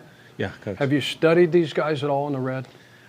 Do you have any idea? Do you have any idea Coach, what they do in the red zone? I was going to, but I was on my way to work. You obviously and I haven't forgot looked. my keys You and haven't. my wallet at my house, so I couldn't get into the building. That has happened before. That has happened. Come on, Matt. Look, we're 31st in the league. Eating a breakfast in red burrito. zone. I know. Coach. Red zone offense. Yeah, I know. I've never. 0 for 3 last I've never week. done this before. Why did you do this to me? You said you're going to help. You haven't helped at all. I got fucking Judgy trying to help. That guy doesn't know fucking his ass between the whole wall. Really? You're just going to throw Joe? You're just going to throw Joe? You're supposed to help, and all you do is, I got to help my son. He's not. He's going to be the next one. Well, he's not. Okay. Did you not go to school? You're a rocket scientist, right? Yeah. You can take one apart. You can build one. You're fucking smarter than Elon Musk. Figure this shit out. Study these guys in the red area. You're right, Coach. You're right. Sweating like a stuck pig, Coach. Is that a Twinkie in your pocket? 50-50, okay? Coach. A little bit of man, a little bit of zone, okay? And when you get zone, draw up some routes, okay, for our quarterback and our receivers and our skill guys that can beat quarters coverage. Do you understand what quarters coverage is? Yeah, I have a weekly call with Matt Kennedy. He taught me last week. Fucking it's great. That's perfect. The math. That is perfect. These guys are really good in the red area. We're 31st and they're like 4th. All right. So if you don't draw up some shit. Coach, he's drawing up. What? What? Yeah, you want, okay, let's draw up a route for them. Here we go. Okay. Put a quarters beater. Put a quarters beater, a box beater up there. Give me a bunch over here to the right, down here. Okay. Just give me a guy on the point. Yeah, can you move it in on the screen a little bit? Absolutely. You got it. There we go. Okay. And they're going to have a nickel here. You're going to have a Mike backer here, a safety, and a corner. Okay? What the hell am I looking at? That's why they call it a Coach? box. Wow, we all Lexus, huh? Yeah, that's We all don't we have any got. That's all we zeros. got, Coach. Okay, take those out so we don't confuse Matt. What's my down Okay, distance? stay with me. What's my down distance? Doesn't Coach? matter. All right, what do we do? It's a high It red does. zone. It's a high red zone. Coach, okay, DYJ, okay. what's the I got it. what's the point guy doing? Job. Run this guy like this. Okay? That's exactly what I was going to say. Give me a post. Outside release this guy and run that guy there. Okay? And then run that guy to the flat. Okay, drew the same play Been that in I was football, thinking. you know, oh yeah, can't even find the building. Okay, no, Okay? because The Find a important- buffet, though, important- Coach? The important thing for this dude is what? fucking run the corner off, Coach. We got to do what to that leverage? We got to attack that corner's what? Outside Outside shoulder, leverage. Coach. This guy's got to eat up the safety. Exactly. He's got the inside corner. We got to attack the outside, okay? And if you want to throw a little out route earlier than this and get him thinking that, and then we bang this other eight, and it's a 5-step. 1, 2, 3, 4, 5. One hitch and throw. Balls Mac. out. Coach, Mac, Got it. you feel it? Yeah. Coach, Okay. if you don't think I know how But you to, got- I don't know how to flood a zone. I do. Remind them where we're ranked, 31st. Yeah, in the Okay, red zone. real we quick. are- Yeah, right there. That's Yeah, because I but- keep throwing it from the 50 in, Coach. And that's the player's fault, Coach. Who Keep brought the in mind, players in? keep in mind in obvious pass situations, that's when you're going to get the 2-eye. You'll get some single high man, all right, and first and second and run situations. All right, we got to do it. Let's move on. Who are you joshing? Oh, I get it, Coach. I didn't know you had Coach Josh. with the I jokes. think you guys are well aware of my affinity for this guy. Yeah. After that beatdown in the wild card game last year, 47-17, a 30-point loss, the worst we've had Jesus, was against it these really? dudes. We haven't lost these guys 20 straight till this dude got to town, okay, until TB12 left town. And now we've lost 4 out of the last 5. Miss you, Tom. Shit me. Who you joshing? This guy, he's a dude. He is the real deal. He can beat you with his arm. And don't you buy into any of this stuff about this elbow crap. Okay, watch the tape from last week, how he burned the damn Detroit Lions. Wow. 23 seconds left to go in the game. And they leave the middle of the field open. Situational football, guys. Situational football. It's a good game, though, Coach. Okay? Beat you with his arm, beat you with his leg. Quarterback design runs. Okay? Who leads them in rushing? Josh Allen. It isn't Singletary. Singletary's a good player, okay, but he's not this guy. Who are you, Josh? Damn stud. Played at University of Wyoming. Good place. Know some former coaches in the National Football League that graduated from there, that are alumni from there. Yeah. Oh, yeah. Italian ones. Yeah, I used to abuse him, too. God damn. Yeah, you did. Oh, did I kill him. Good old days. He was a good dude. I just Coach, counted on him running some fake bullshit. Yeah. But You did. anyway, okay. And also, Coach, you used the flat balls against him, right? Mm-hmm. Yeah. That's the only reason they won. Allegedly. What? The flat balls. Deflated? Yeah, against Chuck Pagano. I think you're Remember? I have no idea what And you're Dwayne talking Allen about. said they could have won with a beach ball. Everything we do, okay? Wow, I got that's the game true. plan. It was out early. Stevie, I got the game plan for this dude. Okay, just execute it. Just listen to me and execute it. Our rush lanes, okay, and we have to play. If our rush lanes are undisciplined, okay, he's going to run all over us just like he's done in the past. Yep. Coach, can you tell your son to put his... So don't run up the field, all right? Where's Judon? Right here, Coach. I know you're a great pass. Where are you at? Right here, Coach. I could get mixed up a little bit. You can't just run, okay, like you're just going to run over the top of the tackle, right? And run 10 yards past the quarterback. Nope. And then give up this nice little B gap Can't have it. lane for him, right? Can't do it. Because what are we going to play against these guys, coverage-wise? Man to man. We'll mix it up. We got to play some zone, too. Jude, just worry about rushing the pass. We will. Sorry. We will. Do what, Jay? Do my job. I'll tell you. do your Yeah, fucking job. yeah, I got exactly. 13 of them things right now. Yeah. We'll go get 20. All right. 10 of them at home. Okay, Who's 77. That's my so guy. make sure, all right, hey, He's a mark. this is the guy Quisenberry. All right, we've got him red dotted. Oh, yeah. Okay, he's played in the league. He's got some starts under his belt. Played at Houston for a while. Oh. All right, he's backing up Deion Dawkins. Deion's been ruled out. They're starting left tackle. Let's go. They're Let's starting go. left tackle. Jude on. Come on, man. now, Jude what we on. say- Red sleeves, red jersey. So you can Get your beam on him. you can go, Yeah. but you got to bend it. Yeah. Like back. And then you back, have yeah. to wrap this guy. Big. He's like Big Ben back in Yep. the day. Remember how hard it was to get Big Ben down? Yeah. You know, because we used to say, you're not going to kill him because you can't kill a quarterback anymore anyway, right, guys? That's right. All right? So right. just come under the control, get him wrapped up, and then get the right Get that arm wrapped up. Get that arm. Get the arm. Because it don't matter. I've seen him have 3, 4, 5, 6, 7, 8 guys hanging off him and still throw it 80 yards down the field for a touchdown. That's who this guy is. That's all right, guys. Who's in Trust me on that. Trust him. So get him running high and then come underneath. We'll also use a spy. Smart. Okay. Bentley, Got it. Wilson. Okay, we got enough dudes. Okay, well, we can try to flush him. But when we do this, you're going to see some tape I'm going to show you here in a minute. When we tried a great game plan where we're going to flush and get him out, and then we're going to go run him down. Goddamn right. Okay? But we found a way to screw up my plan on that one because you didn't listen to me. You didn't do your job. Diggs. Yeah. Trust me. Know how to take him away. All right? We're going to put our one on his one, and when we're middle closed, I don't care where he's at, you lean that side. So that DB that's on him, I don't care if it's Mills, Jack Jones, John Jones, one of you cover dudes. Mike Jones. Okay? What? Mike Jones. Mike Jones. I've been running home. How's that song go? You don't know that one? No, We Mike can't Jones, cue you know that that up. We can't cue that up. 281-330. Okay, stop it. 004. It's Mike Jones' phone up number, on the bro. low. He came up. American Dream movie on the way. Never Okay. came. Nope, no, it didn't. So Okay, yes, I know what you're talking okay. about. Coach Belichick. So one of the Jones brothers, all right, Millsy, will put you on safety. You lean that way the whole way. Okay, and like you said, somebody who mentioned some zone coverage, mixing some zone in there. Yeah. We'll get it done. We'll get it done. Thank you, Coach. We'll mix in some two. We'll mix in some roll coverage where we roll to him. Okay, we'll call it stuff. Yep. Okay, so when we play stuff, okay, wherever 14 is, that's where the hard corner is going to be. Yep. All right, if he happens to move around, because if they're smart coaches. Smart. Okay? Dorsey's doing a nice job with this group. Okay? They'll move him around, just like they moved Justin Jefferson around last week on us. Man, he killed We didn't do too well. Two things, okay? So stuff, when you see this stuff, okay, we're rolling to 14. If he's inside, okay, we're going to go ahead and play quarters. But as long as he's outside, hard corner him, jam, reroute, sink. Yep. Okay, and then the back sides we're playing quarters.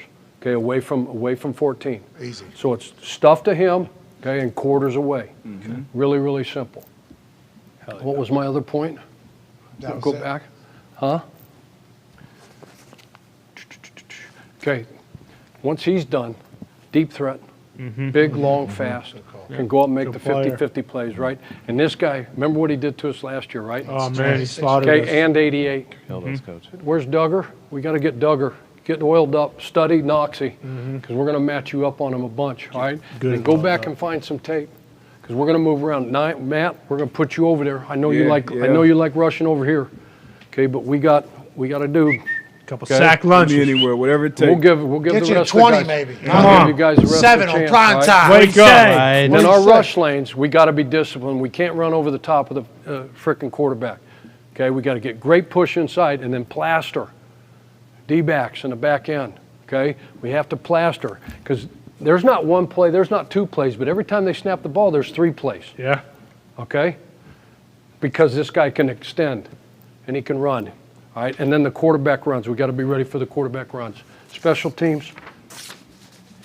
Okay, if we play anything like, I said it earlier. God damn it. It's not us. 7 points because of a stupid penalty. Dumb penalty. Stupid. Strong. Wake up. Not strong. Strong's pissed, Coach. Weak side. Pierre, you can't do that. Not strong. You're a rookie. I know, Coach. Just cut me and be done with it. Freaking dumb rookie. Okay, and told you a million times about that. That's not how Vrabel talks. You can't do that. You can't beat the team. Just Coach. Okay, just do your job. Just all right? Coach. TYJ. And we got to cover. Give up a touchdown. 14 points in special teams last week. They're Let's holding look at a couple Duggar, plays. Coach. Yeah. Fucking bullshit. Did they throw a flag? No. That's what I thought. Take it out of the officials' hands. That's exactly what I thought. Phillips, didn't even talk about him because I wanted to wait till the tape. Okay, inside guy. Watch this guy. 6'5", 380 pounds. All right, feet like a shorebird. Look, watch him move. That'll be Cole Strange blocking. Yeah, not worried about that. He's not So this marked. just wait. That's coming, right? You see the move? Oh, yeah. Watch in the back end one more time. Let's check the coverage out real quick.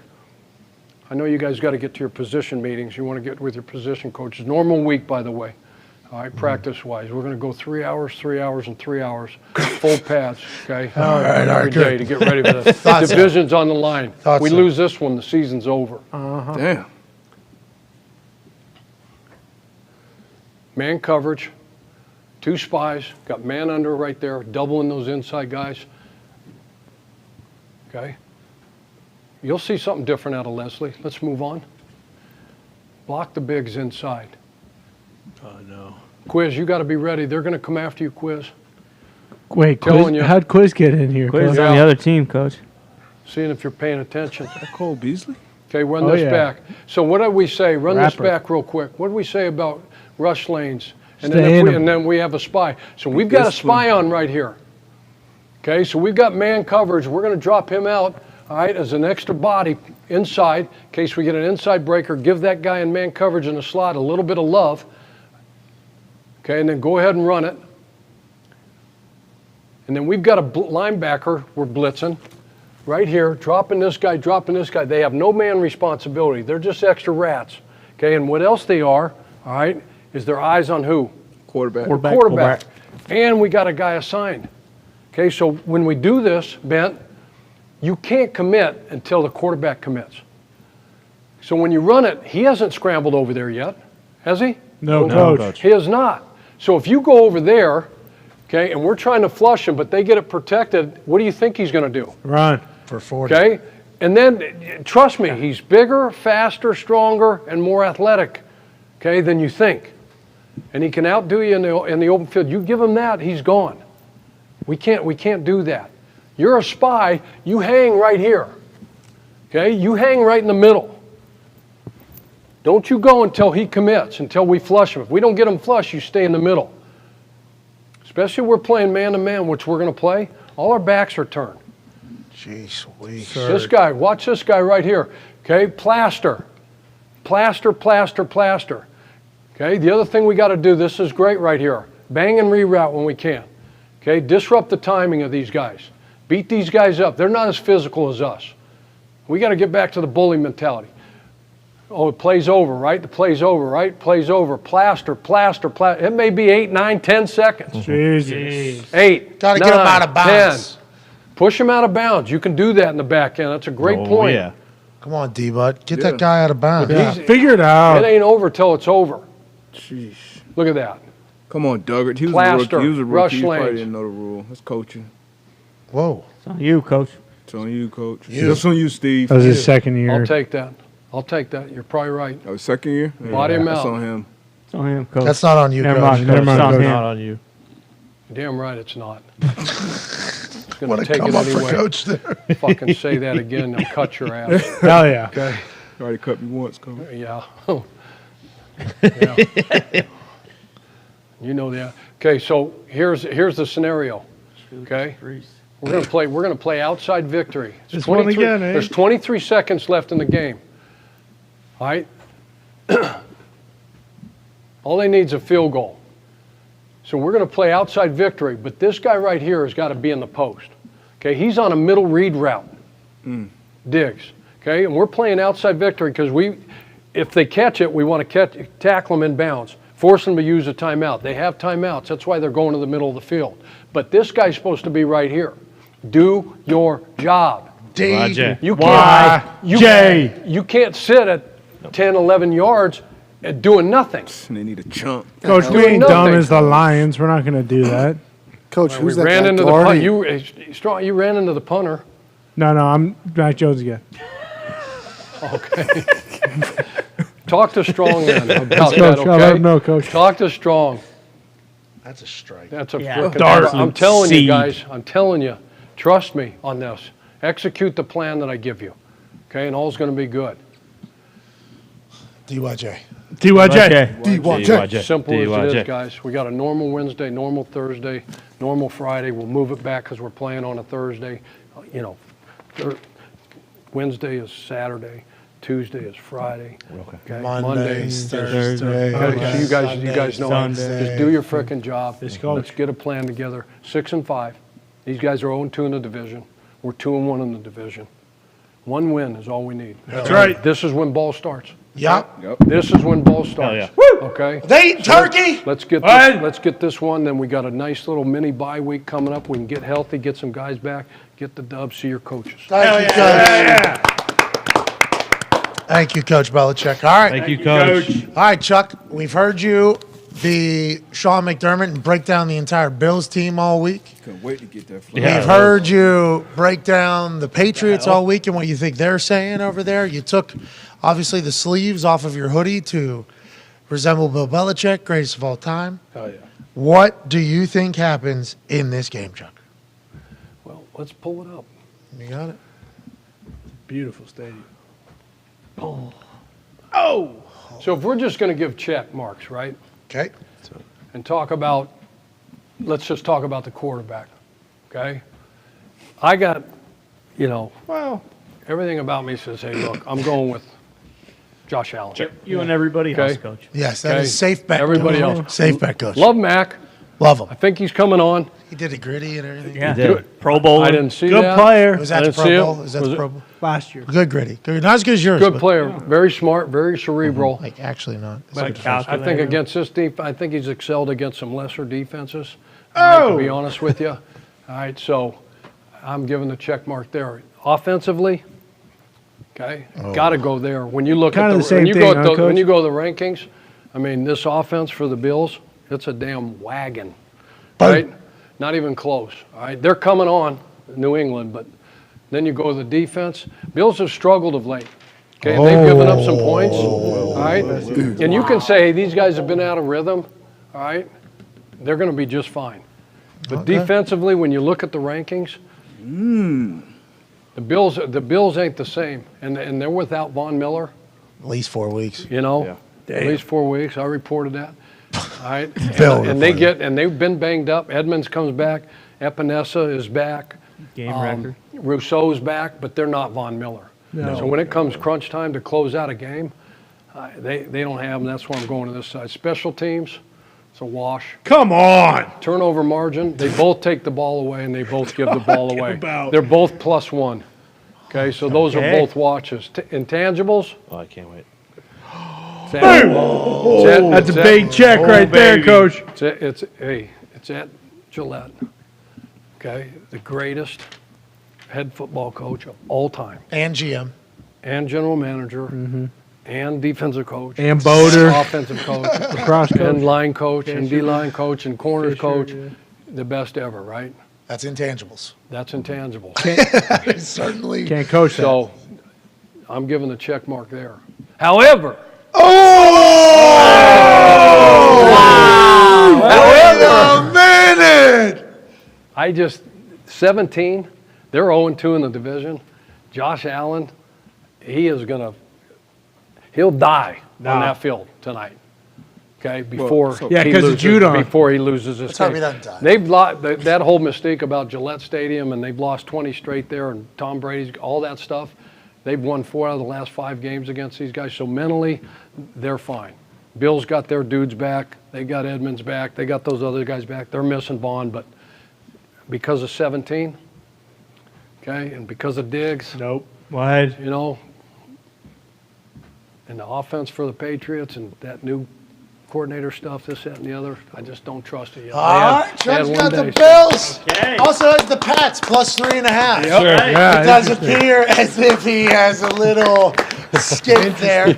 Before you get out of here, Chuck, obviously we missed this last week. You got the Bills to win tonight. Yeah. You just did a full breakdown. I feel like we learned a lot. And before you get out of here, we can't thank you enough for doing this all football season. You have been a fantastic treat for all of us. If you can do you want to have to call your shot or just any hole? You tell me. I think you should have to call your Call shot. it. Yeah, Spin gotta that do it. fucker, coach. You got 4 opportunities to make it into one of these pockets, and you have to call the pocket you're going to make. And if you do, because we've already given away 10, we'll give another 10 people. wow. $500 who Win. retweet this video, say something nice to somebody, and put their cash tag in the same reply. Chuck Pagano going for So we can't go the hoop, huh? You can if you want. I'll go middle hole. Middle hole. Oh, right on line. Yeah. Right Close. on line. It was a little bit short. Oh, boy. no. Oh, You know what I'm no. doing? You know what I'm doing? Setting it up. Building I'm the anticipation. aiming. No, I'm aiming. I'm Just not throw throwing. the You ball. gotta Throw the ball, Just Coach. throw the ball. There it is. Oh, no. Last opportunity here. He built the anticipation for this moment, obviously. Chuck, letting it. Oh, that's Overcompensated. Well, it's a zip on that. What was that? What was that, coach? Is the guy who took Buffalo? Well, I feel a little better now. Chuck. I try to hoop now. Chuck, what do we? Hoop. Give me 2 shots at the hoop. All right, you got it. You got it. You got it. Whatever you need. Oh, Chuck. Don't break a window, Chuck. There it is. Oh. You're launching these balls. Yeah. All jacked Okay, up from I'm out. Thanksgiving. Appreciate all you right, guys. all right, Coach. Thank you, Coach. guys. Honestly, incredible work, Coach. Apologize to all the viewers. No. All You've right. gifted Away enough. money. You've gifted enough. Love We you already guys. have one winner. We appreciate you, Coach. Ladies and gentlemen, Coach Peace Case with Chuck. Hey, Coach.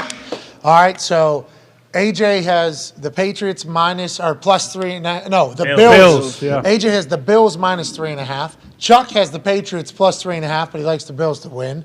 D-Butt, who's your official pick? Shit. Give me the Bills -3.5. Mark. All right.